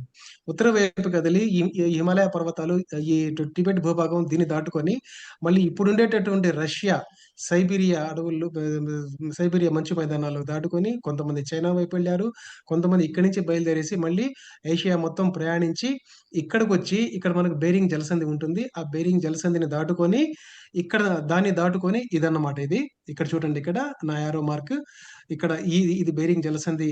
ఈ ఈ చిన్న సముద్ర భాగాన్ని బేరింగ్ జలసంధి అంటాం. వాయిస్ దాన్ని రావట్లేదు. దాటుకొని దాన్ని దాటుకొని అలస్కా అనే ప్రాంతంలోకి వచ్చారు. అలస్కా నుంచి కెనడాని దాటుకొని ఉత్తర అమెరికాలోకి వచ్చారు. ఉత్తర అమెరికా నుంచి మళ్ళీ ఇప్పుడు ఉండేటటువంటి లాటిన్ అమెరికన్ కంట్రీస్ కూడా దాటుకొని సౌత్ అమెరికాలోకి అడుగుపెట్టి సౌత్ అమెరికాలో ఉండేటటువంటి చిలీ, ఈ బ్రెజిల్, అర్జెంటీనా ఈ విభాగం మొత్తం వ్యాపించారు. ఉత్తర అమెరికాలో లోకి ఆఫ్రికన్స్ ఉత్తర అమెరికాలోకి ప్రవేశించడానికి 50,000 సంవత్సరాలు పట్టింది. 50,000 సంవత్సరాలు. వాళ్ళే ఇప్పుడు ఉండేటటువంటి నార్త్ అమెరికాలో ఉండేటువంటి ఇప్పుడు ఉండేటటువంటి అమెరికన్స్ వాళ్ళు కాదండి మొట్టమొదట వచ్చింది. అప్పుడు వచ్చిన వాళ్ళు రెడ్ ఇండియన్స్ అంటాం మనం వాటిల్ని. వాళ్ళను ఆ రెడ్ ఇండియన్స్ అనే వాళ్ళు ఇప్పుడు దాదాపు అంతరించిపోయారు. ఎందుకంటే ఈ అమెరికాలోకి బ్రిటన్ ఇక్కడ ఉండేటువంటి యూకే నుంచి వచ్చినటువంటి ఈ వలస జాతులు ఇక్కడ ఉండేటటువంటి నేటివ్ అమెరికన్స్ ఎవరైతే రెడ్ ఇండియన్స్ ఉన్నారో వాళ్ళను దాదాపు చంపేశారు, మట్టుపెట్టారు. ఇప్పుడు అక్కడ ఉండే ఈ రెడ్ ఇండియన్స్ వేళ్ల మీద లెక్క పెట్టుకోవచ్చు. అంత తక్కువ స్థాయికి వాళ్ళు చేరుకున్నారనమాట ఇక్కడ. ఈ విధంగా వచ్చేసి అమెరికా చరిత్ర ఉంటుంది. ఇప్పుడుండే అమెరికా సంయుక్త రాష్ట్ర చరిత్ర దాదాపు 200 సంవత్సరాలే. ఆ చరిత్ర చూసుకుంటే ఒక రకంగా చెప్పాలంటే వీళ్ళంతా ఏంటంటే వలస జాతులు. లండన్ నుంచి లేదంటే యూకే నుంచి వెళ్ళిన వాళ్ళనమాట వీళ్ళంతా. ఇక్కడి నుంచి వెళ్ళిన వాళ్ళే మళ్ళీ ఇక్కడ ఉండే వాళ్ళు కెనడియన్స్ గాని, ఇక్కడ నుండి వెళ్ళిన వాళ్ళే ఇక్కడ ఉండేటటువంటి ఆస్ట్రేలియన్స్, న్యూజిలాండ్స్ అన్నమాట. ఈ విధంగా వచ్చేసి వలసలు జరిగినాయి. మనమంతా వలస జాతులకు సంబంధించిన వాళ్ళమే. ఎలా ఉదాహరణ మనం ఎలా చెప్పగలం? ఇప్పుడు మనకు ఉద్యోగం వస్తే మనకు ఏదైనా ఊర్లో ఉద్యోగం వచ్చిందనుకోండి, ముందు మనం వెళ్తాం కదా అక్కడికి. అక్కడ వెళ్ళి అక్కడ ఇల్లు చూసుకొని మళ్ళీ మన ఫ్యామిలీని తీసుకెళ్ళి అక్కడే ఉండిపోతాం. అక్కడే సెటిల్ అవుతాం అన్నమాట ఒక్కోసారి. కాబట్టి మానవులందరూ వలస జాతులే. మానవులందరూ సంచార జాతులే. మానవులందరూ ఆఫ్రికన్స్ అనేది మనం ఈ సందర్భంగా మనం గుర్తుపెట్టుకోవాలి. ఎలా గుర్తుపెట్టుకోవాలి? ఎలా మనకు తెలుసు ఇదంతా అంటే మనలో ఉండేటటువంటి జీనోమ్ డిఎన్ఏ, మన డిఎన్ఏ ఏం చెప్తుందంటే ఈ ప్రపంచంలో ఉండే మనుషులందరి డిఎన్ఏ ఆడవాళ్ళు కానివ్వండి, మగవాళ్ళు కానివ్వండి, ఇక్కడ ఆఫ్రికాలో ఉండేటటువంటి నేటివ్ డిఎన్ఏతో పోలి ఉంటుంది. పోలి ఉంటుంది. దానికి బోలెడన్ని ఎవిడెన్సెస్ బయటపడ్డాయి. ఓకే. ఇది భూభాగం ఇది. ఇక్కడ ఉండేటటువంటి పర్షియా భూభాగం. ఇది భారతదేశం. ఇది పైనుంచి చూస్తే ఎలా ఉంటుంది. ఇది ఆఫ్రికా. ఈ ఆఫ్రికాలో చూసారా ఇక్కడ? ఈ ఈ ఆఫ్రికాలో మనకు ఆఫ్రికాలో జరిగినటువంటి ఇప్పటివరకు జరిగినటువంటి త్రవ్వకాల్లో చాలా కపలాలు మనకు బయటపడ్డాయి. ఆఫ్రికాలోనే హోమోసేపియన్ అంటే మానవుడైన వాడు ఉద్భవించాడన్న దానికి ఏంటి ఎగ్జాంపుల్ ఏంటి? సాక్ష్యం ఏంటి అని చెప్పేసి మనం చూసుకుంటే, ఈ సాక్ష్యాన్ని మనం గమనించాలి. ఇక్కడ చూసారా ఇక్కడ సహెలాంథ్రోపస్ టొకాడెన్సిస్ ది ఈ ఈ ఈ కపాలం అనేది ఆఫ్రికాలో బయటపడింది. ఈ కపాలం వయస్సు 8,000,000,000 సంవత్సరాలు. అంటే 80,00,000 సంవత్సరాలది ఈ కపాలం యొక్క వయస్సు. తర్వాత ఆస్ట్రలోపిథెకనస్ ఆఫ్రికానస్ ఇది బయటపడింది. ఇదెక్కడ బయటపడిందంటే 1973 తవ్వకాల్లో ఇథియోపియా భూభాగం మీద ఇది బయటపడింది. దీని వయస్సు 3.8 మిలియన్ ఇయర్స్ అంటే 38,00,000 సంవత్సరాలది ఈ కపాలం. ఈ కపాలాన్ని ఏమంటారంటే మానవ జాతికి ముత్తవ్వ అంటారు ఈమెని. ఈమెకొక పేరు పెట్టారు లూసీ అని. లూసీ అనే ఒక ఇంగ్లీష్ సినిమా కూడా వచ్చింది. అదొకసారి చూసుకుంటే మనం ఆ ఇంగ్లీష్ సినిమాలో ఉండే లూసీ బ్యాక్‌కెళ్ళిపోతుంది. తన రకరకాల యుగాలు దాటుకుంటూ వెనక్కెళ్ళిపోతే, తన మాతృక అయినటువంటి ఈ ఆస్ట్రలోపిథెకస్ ఆఫ్రికానస్‌ని కూర్చొని మాట్లాడుతుందన్నమాట. ఇది జస్ట్ మనకు గ్రాఫిక్ రూపంలో చూపించారు ఆ సినిమాలో. వాస్తవం కూడా ఏందంటే, ఈ ఆస్ట్రలోపిథెకస్ ఆఫ్రికానస్ దాదాపు మనిషిని పోలి 2 కాళ్ళ మీద నడిచినటువంటి జంతువు ఇదన్నమాట. అంటే వీటిని ఏమంటారంటే గ్రేట్ ఏప్స్ అంటాం మనం వీటిల్ని. ప్రైమేట్స్ అంటాం వీటిల్ని. ఇట్లా అన్నమాట. తర్వాత ఇంకో కపాలం బయటపడింది హోమో ఎరెక్టస్. దీని వయస్సు చూసుకుంటే మనకు 2 మిలియన్ ఇయర్స్. 2.2-2.5 మిలియన్ ఇయర్స్ అన్నమాట. దాదాపు 20-25 లక్షల సంవత్సరాల ముందు ఈ కపాలం అన్నమాట.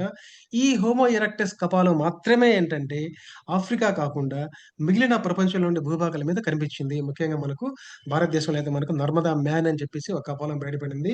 నర్మదా నది పరివాహక ప్రాంతాల్లో తవ్వకాలు జరుపుతూ ఉంటే, తర్వాత పెకింగ్ బాయ్ అని చెప్పేసి బీజింగ్ చైనాలో ఇప్పుడున్నటువంటి బీజింగ్‌లో తవ్వకాలు జరుపుతుంటే అక్కడ బయటపడింది. తర్వాత జావా మ్యాన్ ఇండోనేషియాలో ఉండేటటువంటి జావా అనే దీవిలో త్రవ్వకాలు జరుగుతుంటే అక్కడ బయటపడిందనమాట. సో, హోమో ఎరెక్టస్ వేరే వేరే భూఖండాల మీద కూడా బయటపడింది. ఇది ఎందుకు జరిగింది అంటే, మొట్టమొదటిసారి 2 కాళ్ళ మీద ఏప్ అనేది తోక లేని వానరం అనేది 2 కాళ్ళ మీద పైకి లేచి నిలబడి, మానవ పరిణామం జరిగే కొద్దీ మొట్టమొదట నిటారుగా నిలబడి, కాళ్ళలో బలం కొద్దీ నడిచిన వ్యక్తి, నడిచిన జాతి అనేది హోమో ఎరెక్టస్ అన్నమాట. వీళ్ళు ఎప్పుడైతే నడక అనేది వీళ్ళకి అలవాటయిందో, వీళ్ళు ఆఫ్రికా ఖండాన్ని దాటి మొట్టమొదటగా బయటకొచ్చిన మానవ జాతి ఏదైనా ఉంది అంటే అది హోమో ఎరెక్టస్. అది మొత్తం ప్రపంచం అంతా వ్యాపించింది. ఈ ప్రయాణంలోనే ఏంటంటే హోమో నియాండర్తల్స్. ఈ హోమో ఎరెక్టస్, హోమో నియాండర్తల్స్ ఒక మాతృక నుంచి వచ్చాయి. ఈ హోమో నియాండర్తల్స్, హోమో ఎరెక్టస్‌తో పాటు బయటకొచ్చి ఇప్పుడు ఉండేటటువంటి జర్మనీలో ఉండేటటువంటి నియాండర్ గుహల్లో వీటి కపాలాలు బయటపడ్డాయి. దీనికి పోల్చుకుంటే కొంత సారూప్యత ఉంటుంది. కొంత వైరుధ్యం ఉంటుంది. దీన్ని హోమో నియాండర్తలెన్సిస్ అన్నారు. ఈ విధంగా ఈ 2 మాత్రమే బయట కనిపించాయి ఆఫ్రికాకి బయట. దాని ఉద్దేశ్యం ఏంటంటే హోమో ఎరెక్టస్ మొట్టమొదటిసారిగా బయటకొచ్చినటువంటి మానవ జాతి ఆఫ్రికా నుంచి అని చెప్పేసి. తర్వాత ఇది జరిగినటువంటి కొన్ని లక్షల సంవత్సరాలకు దాదాపు 15-20 లక్షల సంవత్సరాలకు ఈ హోమో సేపియన్ ఆఫ్రికా నుంచి బయటకొచ్చాడన్నమాట. ఈ హోమో సేపియన్ మీకు తెలిసిందే కదా! మం మొత్తం మనకు ప్రపంచం అంతా వ్యాపించి ఉన్నారు వీళ్ళు. కానీ ఈ జాతులు ఏవైతే ఉన్నాయో ముందున్న జాతులు హోమో ఎరెక్టస్, హోమో హాబిలిస్, ఆహ్, హోమో నియాండర్తలెన్సిస్ వీళ్ళందరూ ఏంటంటే అంతరించిపోయారు. హోమో ఎర్గాస్టర్ వీళ్ళంతా అంతరించిపోయారు. ఎందుకంటే ఇక్కడ మనం మళ్ళీ డార్విన్ పరిణామ సిద్ధాంతాన్ని గుర్తుపెట్టుకోవాలి. ప్రకృతి వరణం నేచురల్ సెలక్షన్‌ని గుర్తుపెట్టుకోవాలి. ఏదైతే ప్రకృతిలో ఉండే వాతావరణ మార్పులకి అనుగుణంగా జీవించకుండా పోయారో, జీవించలేని విధంగా తయారయ్యారో ఆ జీవులు, ఆ జాతులు అంతరించిపోయినాయి. ఈ విధంగా మనం చూసుకోవాలి. సో, ఈ మానవ హోమోసేపియన్‌కి ముందుండే జాతులు మొత్తం ఆఫ్రికాలో ఉన్నాయి కాబట్టి, ఈ తవ్వకాల్లో ఉండేటువంటి జాతులు ఎక్కడా ప్రపంచంలో బయటపడలేదు కాబట్టి, ఇంతవరకు జరిగిన త్రవ్వకాల్లో మానవ పరిణామం అనేది ఆఫ్రికాలోనే జరిగిందనే దానికి మనం ఖరాఖండిగా ఒక ఎగ్జాంపుల్‌గా ఈ విషయాన్ని మనం చెప్పొచ్చనమాట. ఓకే. సో, ఇది మనకు ఆఫ్రికాలో లేటెస్ట్‌గా బయటపడింది. దీన్నేమంటారంటే దీని పేరు హెక్టోమాన్ లేకపోతే హోమోసేపియన్ ఇడాల్టు. ఇదేంటంటే మోడర్న్ హ్యూమన్ బీయింగ్‌లో ఒక భాగమే ఇది. అంటే ఆధునిక మానవుడిలో ఒక భాగం కపాలం ఇది. ఈ కపాలం వయస్సు 1,00,000 సంవత్సరాల 1.1 లాక్ ఇయర్స్ అన్నమాట. అంటే 1,10,000 సంవత్సరాలకు ముందు ఈ కపాలం వయస్సుని మనకు లెక్కపెట్టారన్నమాట. ఓకే. ఈ విధంగా మనకు ఆఫ్రికాలో ఈ భాగంలో అది బయటపడింది. ఈ కపాలం రీసెంట్‌గానే ఒక 4, 5 ఏళ్లకు ముందు ఈ కపాలం బయటపడిందన్నమాట. ఈ విధంగా మానవ ప్రస్థానం జరిగింది ఆఫ్రికా నుంచి అని చెప్పేసి మనం గుర్తుపెట్టుకోవాలి. గుర్తుపెట్టుకోవాలి. కొన్ని కొన్ని నేను స్కిప్ చేస్తున్నాను. ఎందుకంటే టైం ఉండలేదు కాబట్టి. ఇక్కడ మనం ఒక మహానుభావుడిని గుర్తుపెట్టుకోవాలి. ఆయన చెప్పిన సిద్ధాంతాన్ని థియరీ ఆఫ్ ఎవల్యూషన్ గుర్తుపెట్టుకోవాలి. ఈయన చార్లెస్ డార్విన్. ఈయన చరిత్రను ఒక మలుపు తిప్పాడు. అంతవరకు మతాలు చెప్పినటువంటి సృష్టివాదాన్ని ఈయనొచ్చేసి బద్దలు కొట్టాడు. చీల్చి చెండాడాడు ఈయననమాట.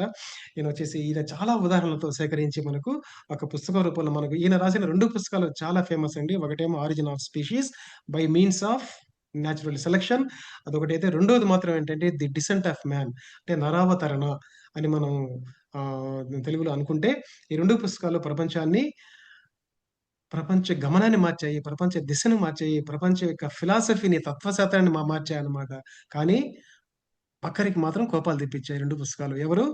మతాధిపతులకు, మతాన్ని అనుసరించే వారికి కోపం తెప్పించాయి. ఇప్పటికి తెప్పిస్తున్నాయి. అది వేరే సంగతి. ఓకే. ఇవన్నీ వచ్చేసి మానవ కపాలాలు, రకరకాల కపాలాలు, రకరకాల మానవునికి సంబంధించినటువంటి మానవులలాగా జీవించినటువంటి రూపాలు ఇవన్నీ. వీటిని హోమినిన్ జాతులు అంటాం. తర్వాత ఇలా జరిగింది. సో, ఇక్కడ చూసారా ఆఫ్రికాలో ఉండేటటువంటి ఈ ప్రాంతాన్ని సహారా ఎడారి అంటారు. ఇంత పచ్చలుగా లేదు గదా! ఇది పచ్చగా లేదు ఇప్పుడు. మొత్తం అంతా ఎడారిగా మారిపోయిందనమాట. ఈ ఎడారిగా ఇంత పచ్చని భూభాగం ఎడారిగా మారడానికి కారణం ఏంటో తెలుసా? భూమి యొక్క చలనం. ఇందాక నేను చెప్పానే చంద్రుడు ఏర్పడడానికి కారణం పెద్ద గ్రహం వచ్చి ఈ భూమిని ఢీకొట్టింది అని. ఇదెప్పుడు జరిగింది అంటే భూమి ఏర్పడే క్రమంలో దాదాపు 4.6 బిలియన్ ఇయర్స్ అగో జరిగిన మార్పిది.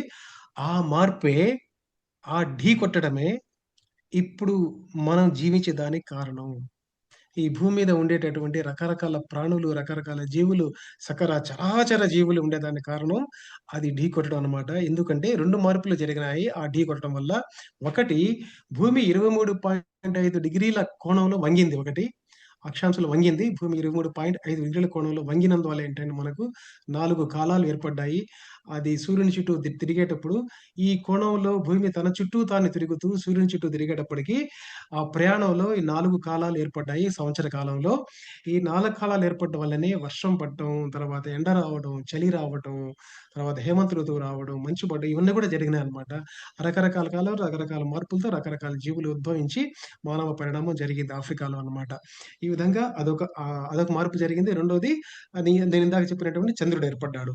అది ఆ భూమిని ఒక పెద్ద గ్రహం భూమి కంటే చాలా పెద్ద గ్రహం వచ్చేసి దాన్ని ఢీకొట్టడం వల్ల దానికొక పేరు కూడా పెట్టారు థియోసిస్ అని.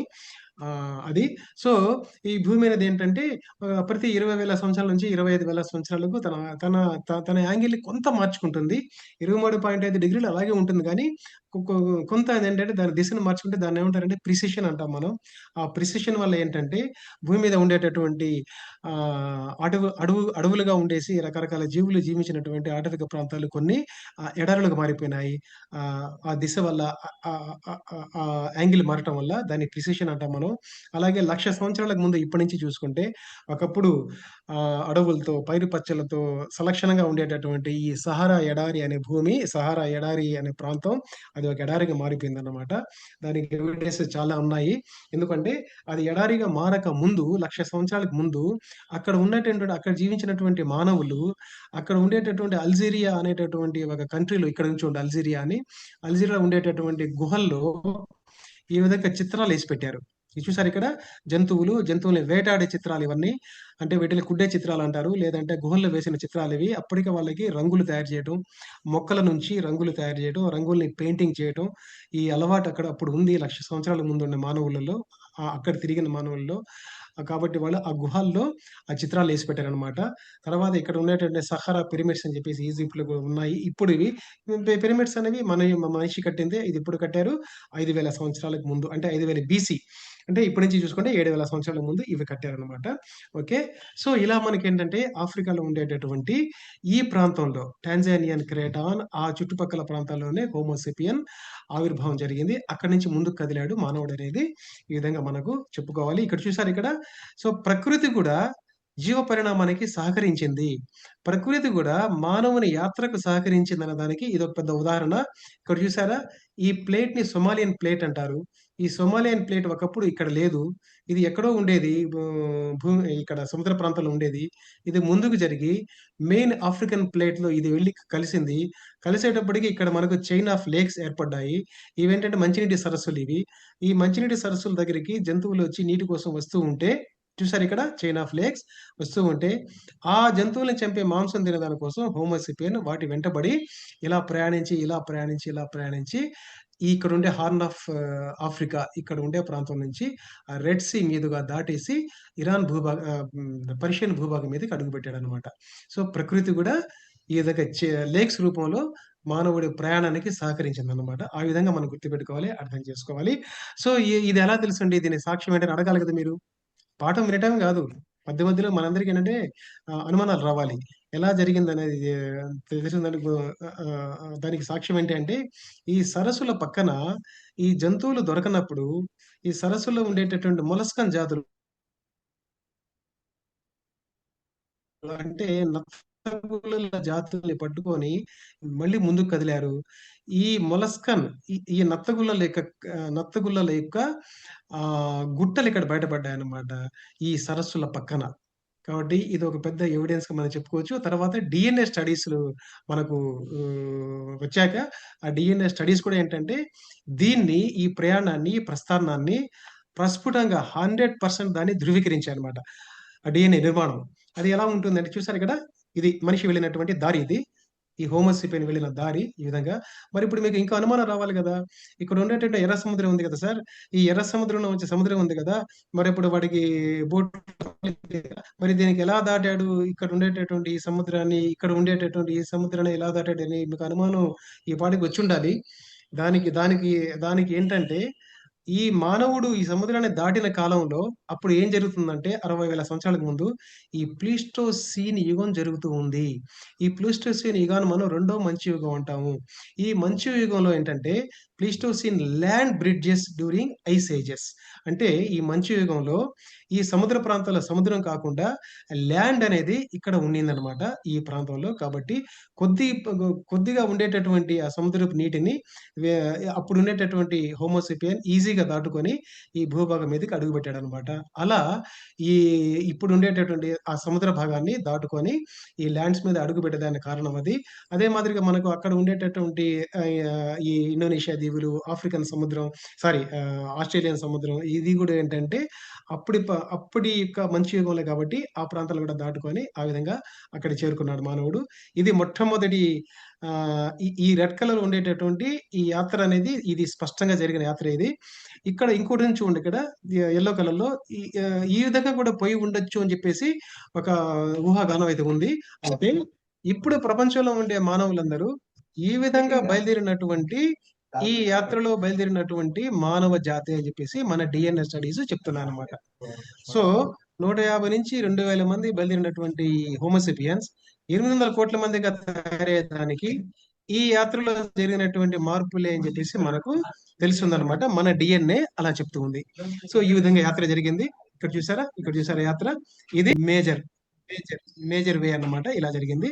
ఇంకొన్ని ఏంటంటే ఇలా వచ్చిన తర్వాత మళ్ళీ ఈ విధంగా రష్యన్ భూభాగానికి అడుగుపెట్టి ఈ విధంగా వెళ్లారు. కొంతమంది ఇక్కడి నుంచి మళ్ళీ అన్నమాట. ఈ విధంగా జరిగింది మానవుని యొక్క యాత్ర. ఓకేనా? సో ఇది చాలా ముఖ్యమైన మ్యాప్ ఇది. ఇందాక చెప్పినటువంటి యాత్ర అంతా ఇలా జరిగింది. ఇలా వచ్చేసి ఇక్కడి నుంచి బయలుదేరినటువంటి హోమోసేపియన్ మొత్తం చూడండి ఇక్కడ ఈ యాత్ర ఎలా జరిగిందో. ఇవన్నీ ఏంటంటే రూట్స్ అన్నమాట. Roots of travel. ఇది రూట్స్ ఆఫ్ ట్రావెల్ ఇలాగే జరిగిందనే దానికి ఎలా చెప్పగలం మనం? మనం నుండి చూసామా? లేదు గదా! మనం చూడలేదు గదా! మరి ఇప్పుడు ఎందుకు చెప్తున్నాం మనం ఇలా జరిగిందని? ఈ మ్యాప్ ఎప్పుడు క్రియేట్ చేసింది? 2012, 13 ఆ ప్రాంతంలో క్రియేట్ చేసింది ఈ మ్యాప్ అది. ఇది ఎలా జరిగిందని మనం చెప్పగలం? ఎలా చెప్పగలం అంటే ఈ డీఎన్ఏ స్టడీస్ ఎప్పుడైతే మనకు వచ్చాయో అందుబాటులోకి, ఈ డీఎన్ఏలో ఉండేటటువంటి డీఎన్ఏ జీనోమ్ సీక్వెన్సెస్‌ని బట్టి ఇక్కడ రకరకాల మనుషులు రకరకాల ప్రాంతాల్లో జీవించారు కాబట్టి, తర్వాత మనకు చాలా కపాలాలు ఇక్కడ మనకు దాదాపు 623 కపాలాలు దొరికినాయన్నమాట. ఈ తవ్వకాల్లో 623 యొక్క ప్రాచీన కపాలాల్ని ఇప్పుడు ఉండేటటువంటి కపాలాల్లో ఉండేటువంటి డిఎన్ఏతో పోల్చారు కాబట్టి ఈ రూట్ మ్యాప్ అనేది ఇలా రూట్ మ్యాప్ ప్రయాణించి ఉండొచ్చు అని చెప్పేసి ఆ డిఎన్ఏ మనకు చెప్పిందనమాట. ఈ డిఎన్ఏలో ఉండేటటువంటి ఆ డిఎన్ఏ జీనోమ్ అనేది ఈ ప్రాచీన కపాలాల్లో ఉండే జీనోమ్, ఇప్పుడు మనుషుల్లో ఉండే జీనోమ్, ఈ ప్రాంతాల్లో ఉండే మనుషుల్లో ఉండే జీనోమ్, మనలో ఉండేటువంటి వై క్రోమోజోమ్, దాని తర్వాత ఏంటి ఎక్స్ క్రోమోజోమ్, తర్వాత ఇవన్నీ ఏంటంటే మనకు వీటన్నిటి ప్రయాణం అనేది ఇక్కడి నుంచే జరిగింది, ఆఫ్రికా నుంచి అని జరిగిందని మాత్రం ఖరాఖండిగా చెప్పేసాయి. ఇది సో ఒకప్పుడు మనం ఇలా బ్రతికాం. కొన్ని లక్షల సంవత్సరాలకు ముందు ఇలా ఉన్నాం మనం కొండల గుహల్లో ఆ విధంగా బట్టలు లేకుండా అటు చర్మాలు కట్టుకుంటూ ఇలా జీవించాం మనం. తర్వాత ఇది యాత్ర ఇలా జరిగింది. ఈ యాత్రలో వచ్చేసి మనకి ఇక్కడ నియాండర్తల్, ఈ నియాండర్తల్ అడ్మిక్చర్ అంటే నేను ఇందాక చెప్పాను కదా మీకు, హోమో నియాండర్తల్స్ అనే వాళ్ళు కూడా హోమో ఎరెక్టస్ తో పాటే బయటకు వచ్చి అలా మారారని చెప్పేసి. ఈ నియాండర్తల్ లో ఉండేటటువంటి జన్యువు ఇప్పుడు మనలో ఉండే ఆధునిక మానవుల్లో ఉండే డిఎన్ఏలో 2 to 4% ఉందన్నమాట.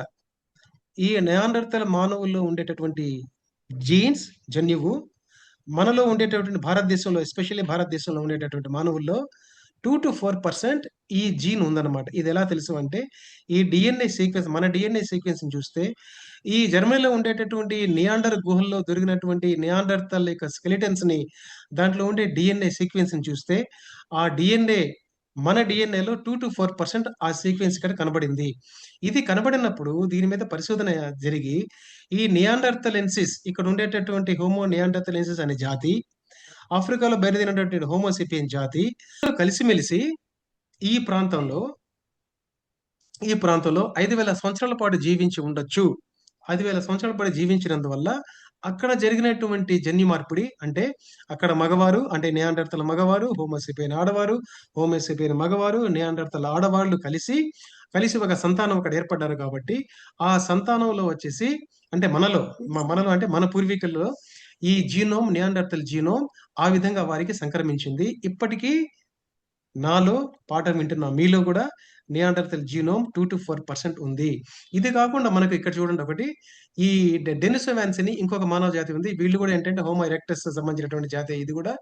ఇది కూడా ఏంటంటే డెనిసోవా గుహల్లో, అక్కడ రష్యాలో ఉండే డెనిసోవాన్ గుహల్లో బయటపడింది ఎముకలు. ఆ ఎముకల్లో వచ్చేసి దాన్ని అనలైజ్ చేస్తే దీని జీనోమ్ ఉత్తర భారతదేశంలో ఉండేటటువంటి ఈ టిబెటిన్ భూభాగం, ఇప్పుడు ఉండేటటువంటి అరుణాచల్ ప్రదేశ్, అస్సాం ఈ భూభాగాల్లో ఉండేటటువంటి ప్రజల్లో వీళ్ళలో ఉండే జీనోమ్ 1 to 2% ఉందన్నమాట. 1 to 2% వీళ్ళు ఉన్నారు. అంటే వీళ్ళు కూడా ఏంటంటే ఈ హోమోసేపియన్ తో కలిసి కొంతకాలం జీవించారని చెప్పేసి దానికి ఒక ఉదాహరణ అన్నమాట. మరి ఇక్కడ ఉండేటటువంటి డెనిసోవాన్స్ ఇక్కడికి ఎలా వచ్చారంటే, ఈ ప్రధానంగా ఈ రూట్ లో మనకు మానవ ప్రయాణం జరిగిందని తెలుసుకోవడం అనేది ఒక ఎత్తు అయితే, ఈ మానవ ప్రయాణం అంటే రకరకాల యాంగిల్స్ లో, రకరకాల దారుల్లో, రకరకాల కాలాల్లో కూడా ఇటువంటి వలసలు భారతదేశానికి జరిగాయనేది మాత్రం మనం గుర్తుపెట్టుకోవాలి. భారతదేశం ఒక పెద్ద వలస దేశంగా ఆ ఎప్పటి నుంచి ఉంది. అంటే భారతదేశం అని తెలియదు వాళ్ళకి, అలా వచ్చేసారు అంతే. అలా వచ్చినందువల్ల ఏంటంటే ఈ డెనిసోవన్స్ లో ఉండేటటువంటి జీనోమ్ కూడా ఉత్తర భారతదేశంలో ఉండే కొన్ని రాష్ట్రాల్లో ఉండే ప్రజల్లో 1 to 2% జీనోమ్ ఉందన్నమాట. ఈ విషయాన్ని మనం గుర్తుపెట్టుకోవాలి. ఈ విధంగా ఏంటంటే డిఎన్ఏ, ఇప్పుడు మనం ఒక మెయిన్ పాయింట్ లోకి వస్తున్నాం. ఈ డిఎన్ఏ చూడండి, డిఎన్ఏ అనాలిసిస్ ఎలా ఉంటుందో మనం చూద్దాం.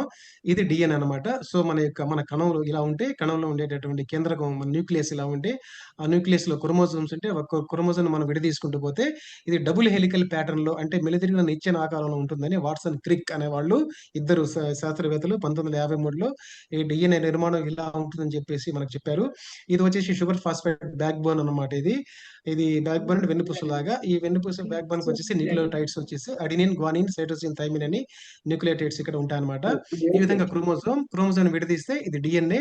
ఈ డిఎన్ఏ లో ఏంటంటే ఒక్కొక్క సెగ్మెంట్, దీన్ని మళ్ళీ ముక్కలుగా చేసుకుంటూ పోతే ఒక్కొక్క సెగ్మెంట్ ఒక్కొక్క జీన్ అంటాం అనమాట. అది ఇందాక నేను మీకు చెప్పాను. సో ఈ డిఎన్ఏ ఎంత స్పష్టంగా మనకు చెప్తుంది అంటే, ఒక హత్య జరిగింది అనుకోండి, ఒక ఉదాహరణకు హత్య జరిగిన చోట మనకు రక్తం బయటపడింది, లేదంటే కొన్ని కణజాలాలు బయటపడ్డాయి అనుకోండి. ఆ కణజాలం మనం డిఎన్ఏ అనలైజ్ చేస్తే అక్కడ ఉండేటటువంటి అనుమానితులు అంటే ఎవరు హత్య చేసి ఉండొచ్చు అని చెప్పేసి అనుమానిస్తాం మనం.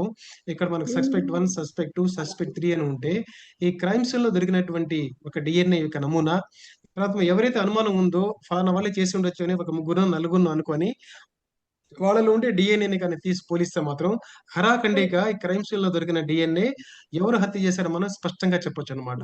సో డిఎన్ఏ యొక్క స్పష్టతకి ఇంకా తిరుగు లేదు, డిఎన్ఏ యొక్క తీర్పుకి ఇంకా తిరుగు లేదనమాట. అలా ఉంటుంది ఈ డిఎన్ఏ యొక్క స్ట్రక్చర్. సో కాబట్టి మదర్ ఫాదర్ అనుకోండి, ఒక చైల్డ్ పుట్టాడు, ఒక బాబు పుట్టాడు, బాబు పాప సంతానం కలిగింది. ఫాదర్ వచ్చేసి రిజెక్ట్ చేశాడు, ఇది నా సంతానం కాదు అని. సో అప్పుడు మనకి ఏంటంటే ఈ ఫాదర్ యొక్క డిఎన్ఏ ఈ చైల్డ్ యొక్క డిఎన్ఏ తీసుకొని దానికి కానీ జత చేస్తే మనకు పోలిస్తే ఖచ్చితంగా ఈ చైల్డ్ యొక్క ఫాదర్ ఫలానా అని చెప్పేసి మనం చెప్పేసేయచ్చు. ఇంకా ఈ తీర్పుకి ఇంకా తిరుగు లేదనమాట. అనమాట. సో, DNA అంత ఖచ్చితంగా, అంత ప్రిసిషన్‌తో ఉంటుందనమాట. అంత గన్ షాట్‌గా మనం చెప్పొచ్చనమాట. ఈ DNA అని చెప్పేసి. ఇది DNA క్రోమోజోమ్. ఆ విధంగా జీన్స్ అనేవి ఉంటాయి. సో, DNA యొక్క అంటే మన హ్యూమన్ జీనోమ్‌లో 3 బిలియన్స్ 300,00,00,000 న్యూక్లియోటైడ్ పెయిర్స్ ఉంటాయన్నమాట. మనలో ఉండే జీనోమ్ మొత్తాన్ని మనం ఒక పక్కన ఒకటి పేర్చుకుంటూ పోతే, ఈ భూమిని ఒక్కసారి మన చుట్టూ రావచ్చనమాట. మన భూమి చుట్టుకొలత అలా ఉంటుందన్నమాట. ఈ DNA మన జీనోమ్ యొక్క భూమిని ఒక్కసారిగా మనం చుట్టేసుకొని రావచ్చు. అంత పొడుగు జీనోమ్ ఉంటుందన్నమాట. అంటే మన DNA జీనోమ్‌ని ఇంకో రకంగా పోలిస్తే మనకు 1000 పేజీల ఫోన్ బుక్‌ని తీసుకుంటే, అటువంటి ఫోన్ బుక్‌లు 200 ఫోన్ బుక్‌లో ఉండే పేర్లతో సమానంగా ఉంటుంది. మన DNA 3 బిలియన్ న్యూక్లియోటైడ్స్ అన్నమాట. ఈ 3 బిలియన్ న్యూక్లియోటైడ్స్‌లో పాఠం వినే మీరు, మీ ఫ్రెండ్స్, మీ పూర్వీకులు, నేను, నా అమ్మ, నాన్న, నా పూర్వీకులు, మన మధ్య ఎంత సంబంధం ఉంటుందో తెలుసా మీకు? ఎంత పెద్ద తెలుసా? 99.9% మనలో ఉండే జీన్స్ అంతా ఒక్కటే. మనలో ఉండే DNA అంతా ఒకటే అన్నమాట. ఈ జెనెటిక్ సీక్వెన్స్ అంతా ఒకే రకంగా ఉంటుంది మనలో అన్నమాట. ఓన్లీ 0.1% లోనే తేడా వస్తుంది. ఆ DNAలో ఉండేటటువంటి తేడాలు వచ్చేసి ఇక్కడ మనకు DNAలో ప్రోటీన్ కోడింగ్ DNA, తర్వాత జంక్ DNA అని ఇవన్నీ ఉంటాయి. మీకు తెలుసో తెలీదో ఇక్కడ ఇంట్రాన్స్ ఇది మనకు ఒకప్పుడు వైరస్‌తో వచ్చినటువంటి DNA అన్నమాట. ఈ వైరస్‌తో ఉండేటటువంటి జీనోమ్ మనలో ఉండే జీనోమ్‌తో కలిసిపోయిందన్నమాట. ఓకే. ఇది మళ్ళీ మాలిక్యులర్ బయాలజీలోకి వెళ్ళాలి. ఇది కొంచెం ఇక్కడ ఆపుతాను నేను. ఎందుకంటే ఇదంతా వైరస్ జీనోమ్. ఇదంతా దీన్నేమంటారంటే జంక్ DNA అంటారు. అంటే మన DNAలో 40% ఆఫ్ DNA 43% ఒక రకంగా చెప్పాలంటే ఇది junk DNA. This indicates viral DNA. అంటే ఈ మనిషి ఏర్పడడానికి కారణం గూడా వైరస్సే అని జెప్పేసి మనం ఒక రకంగా చెప్పొచ్చనమాట. అంటే జెనెటిక్ మ్యుటేషన్స్ పరంగా చూసుకుంటే, జెనెటిక్ మిక్సింగ్‌ని చూసుకుంటే ఆ విధంగా మనం చెప్పొచ్చనమాట. సో, ఇది DNA నుంచి ప్రోటీన్స్ ఏర్పడతాయి. ఇక్కడ ఉండేటటువంటి పాలిమార్ఫిజమ్స్ ఒకటే విషయం గుర్తుపెట్టుకోండి. కొంత ఇది డీప్‌లో ఉంటుంది. ఈ వీటిని మనం న్యూక్లియోటైడ్స్ అంటాం. ఒక న్యూక్లియోటైడ్ ఉండాల్సిన చోట ఇంకొక న్యూక్లియోటైడ్ వచ్చి చేరితే, లేదంటే ఒక న్యూక్లియోటైడ్ బదులు ఇంకో న్యూక్లియోటైడ్ వచ్చి చేరితే, అక్కడ మనకు దాన్ని మ్యుటేషన్ అంటాం అనమాట. అది అది ఒక జీనోమిక్ వేరియంట్‌గా మారిపోతుంది. ఈ మ్యుటేషన్స్ అనేవి లక్షల కొలది మ్యుటేషన్స్ ఒక్కసారి జరిగితే అప్పుడు కొత్త జీవుల ఆవిర్భావం జరుగుతుందన్నమాట. ఈ విషయాన్ని మనం గుర్తుపెట్టుకోవాలి. దీన్ని సింగిల్ న్యూక్లియోటైడ్ పాలిమార్ఫిజమ్స్ అంటామన్నమాట. సో, మనకు జీవకణం జరిగేదానికి ఒక పెద్ద ఉదాహరణ నేను మీకు చెప్తానండి ఇప్పుడు. ఇంకా దీనికి స్ట్రైకింగ్ ఎగ్జాంపుల్ ఇది. ఇంకా దీనికి తిరుగు లేదింకా దీనికి. ఇక్కడ చూసారా? అంటే మనకు ఎవరో పుట్టించలేదు, ఎవరో సృష్టించలేదు. జీవకణం జరిగే మనంతా ఏర్పడ్డాం అనే దానికి ఇదొక పెద్ద ఉదాహరణ ఇది. ఇక్కడ చూసారా?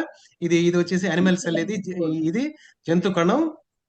సో, ఈ మైటోకాండ్రియా అనేది ఒక బాక్టీరియా ఒకప్పుడు. ఎప్పుడు బాక్టీరియా ఇది? 4 బిలియన్ ఇయర్స్ అగో ఒక బాక్టీరియా ఇది.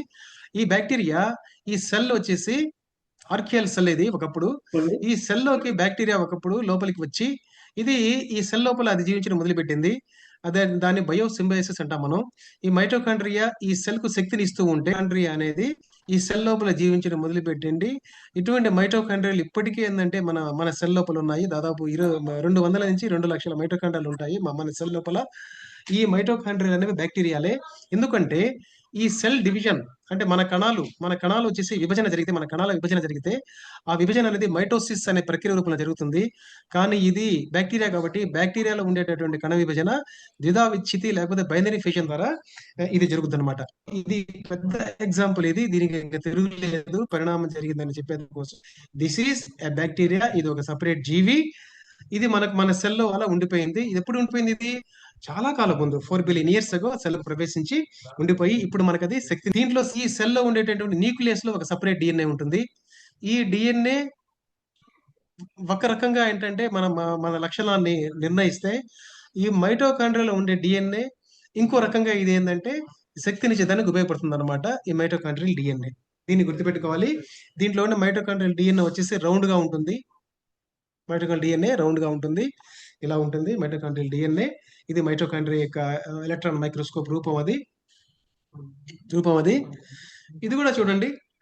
ఇది చాలా తమాషాగా ఉంటుంది. మనలో ఉండే మైటోకాండ్రియాలు అన్నీ, మన కణాల్లో ఉండే మైటోకాండ్రియాలు అన్నీ మన తల్లి నుంచి వచ్చినటివే.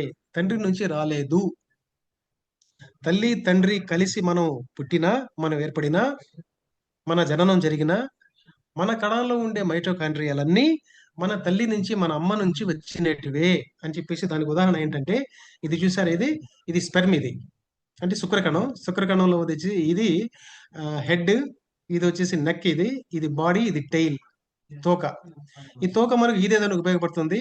అంటే శృంగార ప్రక్రియ జరిగిన తర్వాత ఈ సెమెన్ అనేది తల్లి గర్భం దగ్గరికి వదిలినప్పుడు, ఈ సెమెన్‌లో ఉండేటటువంటి స్పెర్మటోజోవాలు తల్లి గర్భ ముఖద్వారం వెళ్ళిన తర్వాత, ఈ తోకతో ఈదుకుంటూ లోపలికెళ్తాయన్నమాట. లోపలికెళ్ళినప్పుడు ఈ శుక్రకణంలో ఉండే నిర్మాణం ఎలా ఉంటుందంటే, ఈ బాడీలో మనకు మైటోకాండ్రియాలుంటాయి. అంటే తండ్రి యొక్క మైటోకాండ్రియాలు ఇక్కడ ఉంటాయి. ఈ ఈ శుక్రకణంలో. తల్లి మైటోకాండ్రియాలు వచ్చేసి అండాశయంలో ఉంటాయి. ఓకేనా? ఈ అండాశయంలోకి ఈ ఈ తల భాగం, ఈ తల భాగం మాత్రమే ఏంటంటే అండాశయంలోకి పోతుంది. ఈ మెడ భాగం లేదంటే బాడీ అనే భాగం, తోక భాగం అండాశయంలోకి వెళ్ళదు.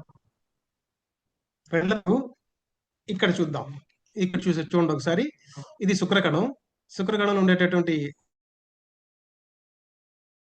తల భాగం ఇది. ఇది మైటోకాండ్రియా ఉండే భాగం ఇది. ఇది తోక. ఇది ఫలితీకరణం జరిగినప్పుడు, అంటే ఈ అండంతో నాన్నలో ఉండేటటువంటి శుక్రకణం కలిసేటప్పుడు ఈ తల భాగం మాత్రమే లోపలికి పోతుంది.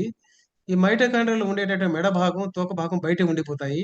బయటే ఉండిపోయినప్పుడు ఈ తల్లిలో, అంటే ఆ అమ్మలో ఉండేటటువంటి అండంలో ఉండే మైటోకాండ్రియాలు మాత్రమే ఇక్కడ ఉండిపోతాయి. తండ్రి నుంచి వచ్చిన మైటోకాండ్రియాలు బయటే ఉండిపోతాయి. కొంతకాలానికి అవి నశించిపోతాయి. కాబట్టి ఈ కణం అనేది ఫలితీకరణం చెంది ఫెర్టిలైజేషన్ జరిగి ఇది జైగోట్‌గా మారుతుంది. ఈ జైగోటే తర్వాత విభజన జరిగి తల్లి కడుపులో 9 నెలల కాలంలో, దాదాపు 9.5 నెలల కాలంలో మనం ఏర్పడ్డామన్నమాట. మనం బిడ్డగా, న్యూ బార్న్‌గా ఏర్పడి తల్లి గర్భం నుంచి బయటకొచ్చి మన జననం జరుగుతుందన్నమాట. కాబట్టి మన కణంలో ఉండే మైటోకాండ్రియాలు మొత్తం మన తల్లి నుంచి వచ్చినటివే. ఎవరైనా సరే, ఆడవాళ్ళు కానివ్వండి, మగవాళ్ళు కానివ్వండి, వాళ్ళలో ఉండే కణాల్లో మైటోకాండ్రియాలన్నీ తల్లి నుంచి వచ్చాయి. ఇదొకసారి చెప్తాను మీకు. ఇదొచ్చేసి అంటే తండ్రిలో ఉండేటటువంటి శుక్రకణం. శుక్రకణంలో వచ్చేసి అంటే సెమెన్‌లో ఉండేటటువంటి స్పెర్మటోజోవాలో ఉండేటటువంటి వై క్రోమోజోమ్. అంటే ఎక్స్, వై క్రోమోజోమ్స్ ఉంటే దాన్ని పుంలింగం అంటే మగబిడ్డ అంటాం మనం. ఎక్సెస్ ఉంటే ఆడబిడ్డ. ఆడబిడ్డ అంటాం కదా! సో, ఇది వచ్చేసి వై క్రోమోజోమ్ ఇలా ఉంటుంది. ఈ వై క్రోమోజోము దాదాపు ఏ మార్పు చెందకుండా తండ్రి నుంచి కొడుకుకి సంభవిస్తుంది. ఆ కొడుకు నుంచి మనవడికి వస్తుందన్నమాట. అంటే మనలో ఉండేటటువంటి వై క్రోమోజోమ్ ఆహ్, మ మన పురుషుల్లో ఉండేటటువంటి వై క్రోమోజోమ్ దాదాపు కొద్దిపాటి మార్పులే. చాలా నెగ్లిజిబుల్, లెస్ మార్పులతోనే తండ్రి నుంచి, తాత నుంచి తండ్రికొస్తే, తండ్రి నుంచి మనకొస్తుందన్నమాట. ఈ 800,00,00,000 మంది భారతదేశంలో ఉండే రకరకాల మతాల వాళ్ళు, వీళ్ళంతా యాడ్ చేసి మనమంతా ఒకే రకమైన మానవులమే. ఒకే రకమైన సంతతే మనది. మనం మతాలుగా విడదీసుకున్నాం. సైన్స్ వచ్చేసి మానవులందరూ ఒకటే అని చెప్తే, 9.9% జీనోమ్ మనది ఒక్కటే, మానవులంతా ఒక్కటే అని చెప్తే, ఈ మతాలు, కులాలనేవి మనల్ని విడదీస్తాయి. దారుణంగా విద్వేషం రేపుతాయి. దారుణంగా కొట్టుకునేటట్టుగా హింసాత్మక చర్యలకు దారితీస్తాయి ఈ మతాలు, కులాలనేవి. ఈ విషయాన్ని మనం గుర్తుపెట్టుకొని, ఈ మెసేజ్‌ని బయటికి తీసుకెళ్ళాలి.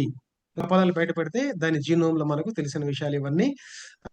ఇక్కడ మనకు ఈ జీనోమ్‌లో ఉండేటటువంటి, కపాలాల్లో ఉండేటటువంటి ఈ భాగంలో ఉండేటటువంటి బోన్స్‌ని బయటికి తీసి, దీంట్లో ఉండేటువంటి కణాలను అనలైజ్ చేస్తే ఈ భాగాన్ని అనలైజ్ చేస్తే దీన్ని స్పీనాయిడ్ బోన్ అంటారు. ఈ భాగంలో ఏంటంటే డీఎన్ఏలని అనలైజ్ చేస్తే దాని యొక్క నిర్మాణం మనకు బయటపడింది.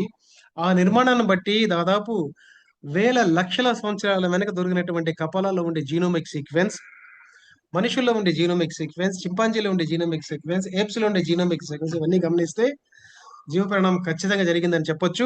తర్వాత మానవుల యొక్క యాత్ర ఏదైతే ఉందో, ఆఫ్రికా నుంచి బయటికి ఇలా వచ్చారని చెప్పేసి ఆ జీనోమిక్ సీక్వెన్స్ మనకు చెప్పేస్తుంది. దానికి ఆద్యుడు ఈయన పేరు డేవిడ్ రాయిక్. ఈయన రాసినటువంటి పుస్తకం పేరే నేను ఈరోజు మన టాపిక్‌కి పెట్టాను. Who we are, how we got here. మనం ఎవరం, మనం ఇక్కడికి ఎలా వచ్చాం. అది అన్నమాట టాపిక్ అది. అది మనకి ఇంగ్లీష్‌లో దొరుకుతుంది. అమెజాన్‌లో కూడా ఉంది అది బుక్ అనేది. వచ్చేసి ఈయన చేసినటువంటి పరిశోధనలే, ఈయన తన పరిశోధనల్లో రకరకాల ప్రాంతాల్లో 623 కపాలాన్ని బయటికి తీశారు.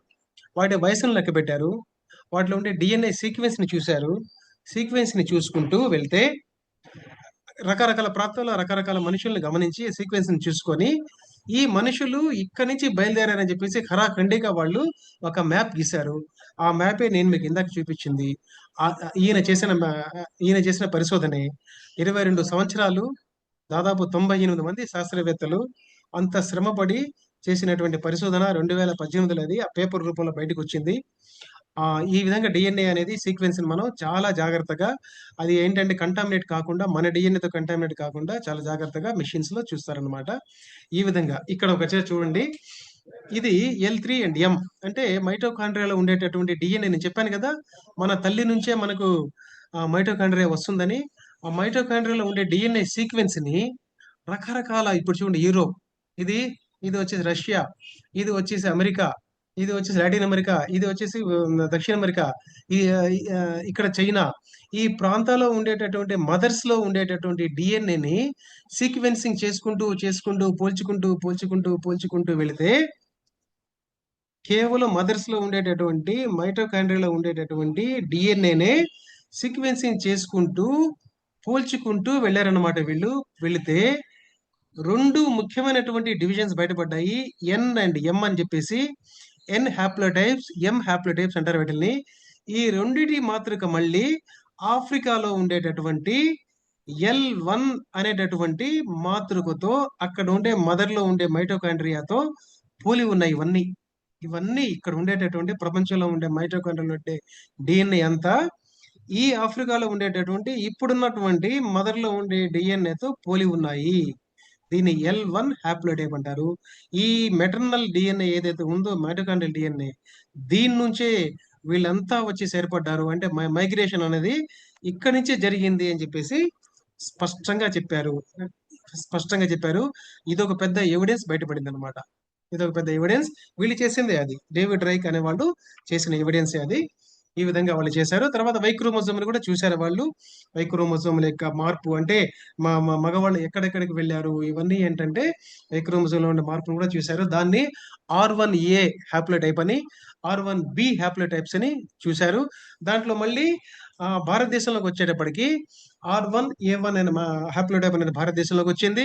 ఇంకా యూరోప్‌లో వచ్చేసి R1B1 అనేటటువంటి హ్యాప్లోటైప్ అటుపోయింది. అది కూడా వాళ్ళు చూసారు.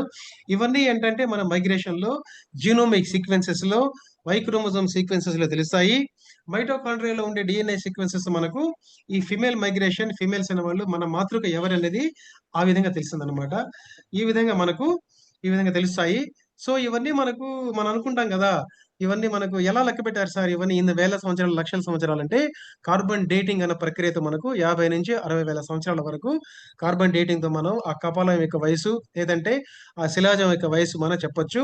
అంతకంటే ఎక్కువగా చెప్పాలి అంటే మాత్రం పొటాషియం ఆర్గాన్ డేటింగ్ అని ఉంటుంది. దానికి వెళ్ళాలి. ఆ విధంగా మనం ఆ డేటింగ్స్ అనేవి చెప్పాల్సి ఉంటుందన్నమాట. సో, ఇక్కడ ఈ మానవ ప్రస్థానంలో, ఈ మానవ మహా ప్రయాణంలో 4 నాగరికతలు ఏర్పడ్డాయి. ఈజిప్షియన్ వ్యాలీ లేకపోతే నైల్ నది నాగరికత అంటాం. ఇక్కడొచ్చేటప్పటికి మెసొపొటేమియన్ నాగరికత లేదా సుమేరియన్ నాగరికత అంటాం మనం. ఇక్కడ భారతదేశంలో ఉండేటటువంటి ఉత్కృష్టమైన నాగరికత సింధు నాగరికత ఏర్పడింది. 6500 సంవత్సరాలకు ముందు. ఇక్కడ మనకు చైనాకి వచ్చేటప్పటికి హోయాంగో నాగరికత అనేది ఏర్పడింది. ఈ నాగరికతల మధ్య చాలా సారూప్యతలున్నాయి. ఈ విధంగా ఈ భారతదేశంలో ఉండేటటువంటి ఈ సింధు నాగరికతను ఎవరు ఏర్పరిచారు అనేటటువంటి మనం గుర్తుపెట్టుకుంటే ఆఫ్రికా నుంచి వచ్చినటువంటి ప్రథమ భారతీయులు, ఇక్కడ కొంతమంది స్థిరపడిపోయిన వాళ్ళు 11,000 సంవత్సరాలకు ముందు ఇరాన్ అనే భూభాగం నుంచి వచ్చినటువంటి అప్పుడు ఉండేటటువంటి నియోలిథిక్ రైతులు అంటారు. అంటే కొత్త రాతి యుగపు రైతులు, తర్వాత అప్పుడు ఉండే హంటర్ గ్యాదరర్స్ వీళ్ళు ఈ పక్క మైగ్రేషన్‌తో ఇక్కడికొస్తే, ఇక్కడ వాళ్ళతో అప్పుడు ఉండేటటువంటి ఈ ప్రథమ భారతీయులు ఎవరైతే ఒక గుంపుగా మిగిలిపోయారో వీళ్ళు కలిసి అక్కడ వ్యవసాయాన్ని నేర్చుకొని, వ్యవసాయాన్ని అభివృద్ధి చేసి 11,000 సంవత్సరాల నుంచి 10,000 సంవత్సరాలకు ముందు ఇక్కడ సింధు నాగరికత ఆవిర్భావం జరిగింది. 6,500 సంవత్సరాలు బీసీ అంటే ఇప్పటి నుంచి చూసుకుంటే 8,500 సంవత్సరాలకు ముందు ఈ సింధు నాగరికత అనేది ఆరంభమైంది. దాన్ని ఆరంభ దశ అంటారు. ఆరంభ దశ అనేది తర్వాత ఉచ్చ దశకు చేరుకుంది. దాన్నేమంటారంటే మెచ్యూరిటీ పీరియడ్ అంటారు. 5000 ఇయర్స్ నుంచి 2000 సంవత్సరాలు బీసీ వరకు అది ఉచ్చ దశకు చేరుకుంది. దాని నుంచి మళ్ళీ క్షీణదశ అంటారు. అది 2000 బీసీ నుంచి క్షీణదశ మొదలైందనమాట. ఈ విధంగా వచ్చి సింధు నాగరికత జరిగింది. ఈ సింధు నాగరికత జరిగేటప్పుడు ఇది క్షీణదశకు చేరుకునేటప్పుడు సరిగ్గా ఇదే టైంలోనే ఈ కాస్పియన్, బ్లాక్ సీ మధ్యలో ఉండేటటువంటి పాంటిక్ స్టెప్పీసు, ఈ స్టెప్పీ పశువుల కాపరులంటారు వీటిల్ని. వీళ్ళను వీళ్ళు అప్పటికే ఏందంటే గుర్రాలు ఇక్కడ వీళ్ళు పచ్చికలో గుర్రాలుంటే గుర్రాలను మచ్చిక చేసుకొని జీవించేవాళ్ళు. వీళ్ళు భూమిలో ఉండేటటువంటి రాగిని వెలికితీసి దాన్ని తామ్రయుగం అంటారండి. రాగిని వెలికితీసి వీళ్ళు దాన్ని మళ్ళీ ఏంటంటే తగరంతో కలిపేసి కంచు తయారు చేశారు. ఓకే. ఈ ఆఫ్రికా నుంచి వచ్చినటువంటి వీళ్ళకి చెప్పాను కదా నేను. ఈ ఇరాన్ భూభాగం నుంచి వచ్చినటువంటి వాళ్ళు కొంతమంది మళ్ళీ ఉత్తరానికి కదిలారని చెప్పేసి. ఈ ఉత్తరానికి 60,000 సంవత్సరాల ముందు కదిలిన వాళ్ళు ఈ బ్లాక్ సీ, కాస్పియన్ సీ మధ్యలో కొంతమంది ఇక్కడ నిలబడిపోయేసి ఇక్కడ జీవించడం మొదలుపెట్టారు. వీళ్ళని స్టెప్పీ పశువుల కాపరులంటారు. ఇక్కడుండే మైదానాలన్నీ స్టెప్పీ పచ్చిక మైదానాలు అంటారనమాట. ఇక్కడ ఇక్కడ వాళ్ళు నిలబడిపోయేసి అక్కడ కొంతమంది జీవించి ఉన్నవాళ్ళు వేల సంవత్సరాల కాలంలో ఇక్కడ వీళ్ళు లోహాన్ని వెలికితీశారు. రాగి లోహాన్ని. దాన్ని చాల్కోలిథిక్ పీరియడ్ అంటారు. రాగి యుగం లేదా తామ్ర యుగం అంటారు. వీళ్ళు మళ్ళీ కంచు తయారు చేశారు ఇక్కడ. ఆ కంచుతో వచ్చేసి బలమైనటువంటి లోహం కాబట్టి కంచు దాంతో వాళ్ళు విల్లంబులు తయారు చేశారు. చక్రం తయారు చేశారు. చక్రాన్ని రథానికి పెట్టారు. రథాలు తయారు చేశారు. విల్లంబులు తయారు చేశారు. బాణాలు తయారు చేశారు. తర్వాత ఆయుధాలు తయారు చేశారు. గొడ్డళ్ళు తయారు చేశారు. ఈ విధంగా వాళ్ళు తయారు చేశారు. అక్కడ వాళ్ళకి గుర్రాలని మచ్చిక చేసుకుని జీవించేవాళ్ళు కాబట్టి గుర్రాల మాంసం తింటూ తర్వాత వీళ్ళు ఆవులు, గేదెల్ని మేపుకుంటూ తర్వాత ఏంటంటే మనకు గొర్రెలు వీటిని కూడా ఏంటంటే పశువుల కాపుర్లుగా జీవించేవాళ్ళు కాబట్టి ఇక్కడ ఉన్న జీవులు అనేవాళ్ళు జాతులు అనేవి సంచార జాతులు కాబట్టి వీళ్ళు గుర్రాలన్నీ తాము తయారు చేసుకున్న రథాలకు కట్టి 3500 బీసీ కాలంలో జరిగింది ఇది. రథాలకు కట్టి ఆ రథాల మీద కూర్చొని ప్రయాణం చేసేవాళ్ళు. ప్రయాణం చేసి పడమర వైపు కదిలి యూరోప్‌నంతా ఆక్రమించారు వీళ్ళు. వీళ్ళే ఈ స్టెప్పీ పశువుల కాపరులే ప్రపంచ చరిత్రను మార్చారండి. ఇంతవరకు ఎవరైనా ప్రపంచ చరిత్రను మార్చిన వాళ్ళు మానవులు ఎవరైనా ఉన్నారంటే వీళ్ళే. ఇంకెవరో కాదు.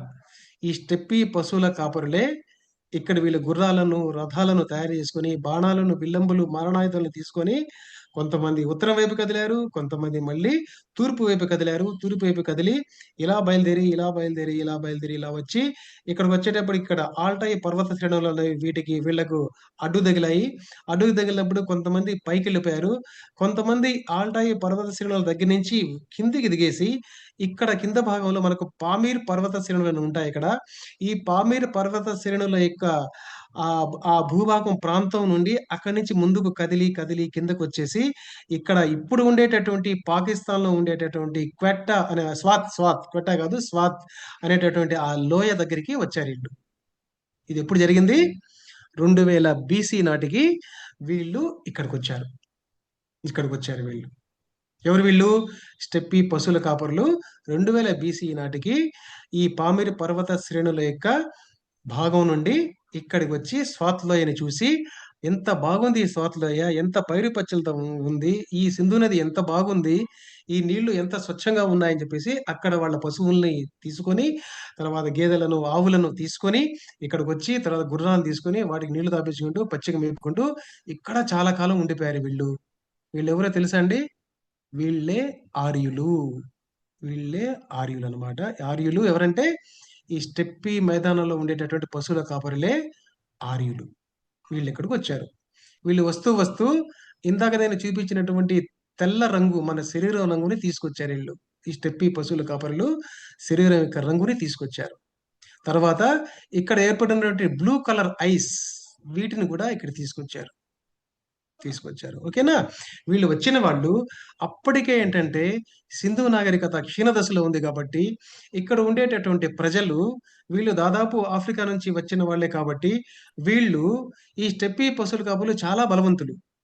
దాదాపు 6 అడుగుల కంటే ఎత్తు ఉండేవాళ్ళు, బలవంతులు, బలిష్టంగా ఉండేవాళ్ళు. ఎందుకంటే వీళ్ళు మాంసాన్ని తింటూ వీళ్ళు సంచార జాతులుగా జీవించేవాళ్ళనమాట. వీళ్ళు ఒక రకంగా చెప్పాలంటే యోధులు వీళ్ళు. యోధులు. అంటే గుర్రాల మీద ప్రయాణించి విల్లంబులను, బాణాలను వాడటం నేర్చుకొని ఆ విధంగా వచ్చేసి జైత్రయాత్రలాగా చేసుకుంటూ వచ్చిన వాళ్ళు వీళ్ళనమాట. వీళ్ళు యోధులు. వీళ్ళు శాంతియుతంగా జీవించిన ప్రజలు వీళ్ళు. వీళ్ళు కొంచెం నల్లగా, బక్కగా అంటే వీళ్ళంత బలవంతులు కాకపోయినా కొంచెం అలా ఉండేవాళ్ళనమాట. వీళ్ళు శాంతియుతంగా జీవించిన వాళ్ళు. మీకు తెలిసో తెలియదో సింధు నాగరిక మొత్తం 6000 సంవత్సరాల్లో వీళ్ళు ఎవరి మీద యుద్ధం చేయలేదు. చాలా ప్రశాంతంగా, చాలా శాంతియుతంగా జీవించిన నాగరికత ఇది. ఇక్కడ ఒక్క ఆయుధం గూడా బయటపడలేదు. ఒక్క విల్లంబు గూడా బయటపడలేదు. ఒక్క మారణాయుధం గూడా బయటపడలేదిక్కడ. ఇక్కడ ఇంతవరకు జరిగినటువంటి వేల కొలది త్రవ్వకాల్లో, వందల కొద్దీ, వేల కొలది త్రవ్వకాలు ఒక్క ఆయుధం బయటపడలేదు సింధు నాగరికత ప్రజలు. అంత శాంతియుతంగా జీవించిన ప్రజలనమాట. వీళ్ళతో వీళ్ళెప్పుడైతే ఇక్కడికొచ్చారో, వీళ్ళతో కలిసారు. సింధు నాగరికత ప్రజలతో కలిసారు. అప్పుడు వీళ్ళలో ఉండేటటువంటి పాలు తాగి జీర్ణం చేసుకునే తత్వం, ఈ తెల్ల శరీర రంగు అనేది, ఈ బ్లూ కలర్డ్ ఐస్ అనేవి, ఇవొచ్చేసి అక్కడ వీళ్ళ సంకరం వల్ల ఏర్పడినటువంటి మళ్ళీ మానవులు ఎవరైతే ఉన్నారో వాళ్ళకి సంక్రమించింది.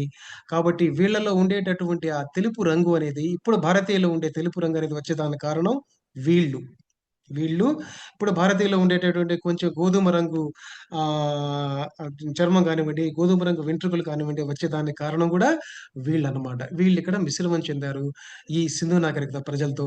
ఈ సింధు నాగరిక ప్రజలు ఎప్పుడైతే సింధు నాగరికత క్షీణ దశకొచ్చిందో వీళ్ళు ఇప్పుడుండేటటువంటి ఆరావళి పర్వతాలు, వింధ్య పర్వతాలను దాటుకొని ఈ పడమటి కనుమల దిశగా ఈ పర్వతాల దగ్గర నుంచి ఇక్కడ బయలుదేరి దక్షిణ భారతదేశం చేరుకున్నారు. ఈ దక్షిణ భారతంలో అప్పుడే ఉన్నటువంటి ద్రవిడులతో వీళ్ళు కలిసారు. వీళ్ళు మళ్ళీ ఏంటంటే ఇక్కడ ఒక శాంతియుతంగా ఇక్కడ జీవనం అనేది సాగించారనమాట.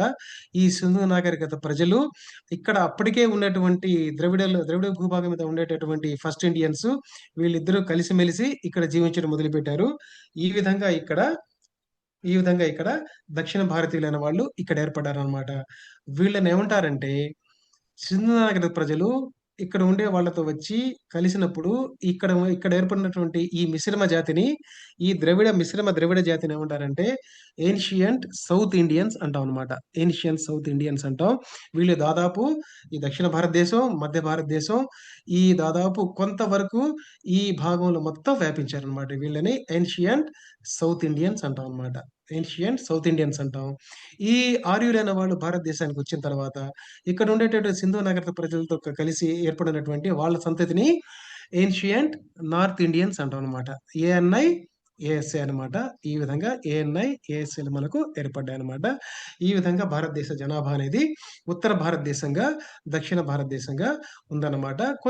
కొంత పోలికలు చాలా వరకు పోలికలుంటాయి. చాలా వరకు వ్యత్యాసాలు కూడా ఉంటాయన్నమాట. ఉత్తర భారతీయులకి, దక్షిణ భారతీయులకి రూపాల్లో గానివ్వండి, ముఖం యొక్క రూపాల్లో గానివ్వండి, చర్మం రంగుల్లో కానివ్వండి, వీటిలో ఏంటంటే ఇక్కడ జరిగిన మిశ్రమాన్ని బట్టి చర్మ రంగులనేవి కొంతమంది బ్లాక్‌గా, కొంతమంది చామన ఛాయగా, కొంతమంది గోధుమ రంగుతో, కొంతమంది తెల్లగా, కొంతమంది మరింత తెల్లగా ఈ విధంగా మన భారతీయులైన వాళ్ళు తయారయ్యారు.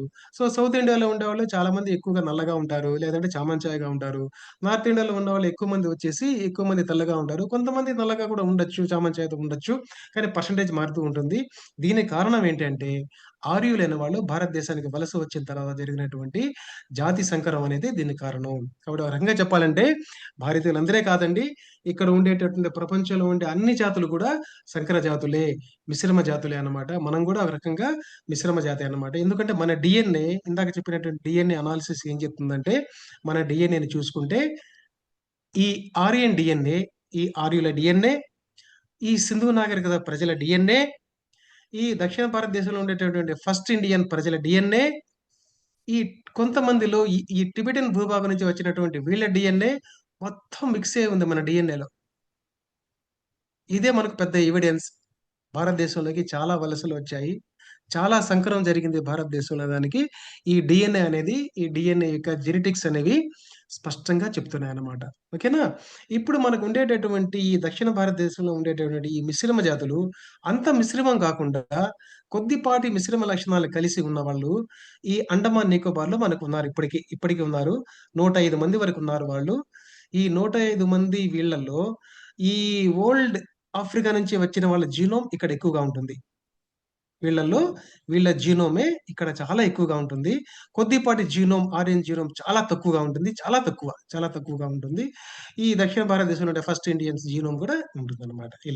ఇలా వీళ్ళల్లో ఈ ఈ అండమాన్ నికోబార్ దీవుల్లో ఉండే 105 మందిలో ఈ ప్రాచీన ఆఫ్రికన్ జీనోమ్ అనేది చాలా ఎక్కువగా ఉంటుంది. ఇదొక పెద్ద ఎగ్జాంపుల్ అనమాట. మనమంతా ఆఫ్రికా నుంచి వచ్చామన్న దానికి ఎగ్జాంపుల్ ఇది. ఈ విధంగా ఏంటంటే మనకు ప్రపంచమంతా ఆఫ్రికా నుంచి వచ్చిన తర్వాత వ్యాపించామనమాట. సో, ఈ విధంగా సింధు నాగరికత జరిగింది. చాలా ఉత్కృష్ట నాగరికత మనది. అటువంటి నాగరికతను వెలికితీసింది ఎవరో తెలుసా? మనం కాదు. భారతీయులు కాదు. బ్రిటిషర్స్. కనింగ్హామ్, జేమ్స్ మార్షల్ వీళ్ళు వెలికితీసింది. సింధు నాగరికత తవ్వకాలు జరిపింది వాళ్ళు. ఈ నాణేలు, ముద్రలు, విగ్రహాలు ఈ మొత్తం తీసింది కూడా విగ్రహాలు కాదివి. వాళ్ళు చేసినటువంటి బొమ్మలు. ఇవి విగ్రహాలు అనుకోవద్దండి. వాళ్ళు చేసినటువంటి dancing doll and also a type of priest or a leader. ఈ విధంగా ఇవన్నీ వెలికి తీసింది ఎవరంటే బ్రిటిషర్స్. బ్రిటిషర్స్.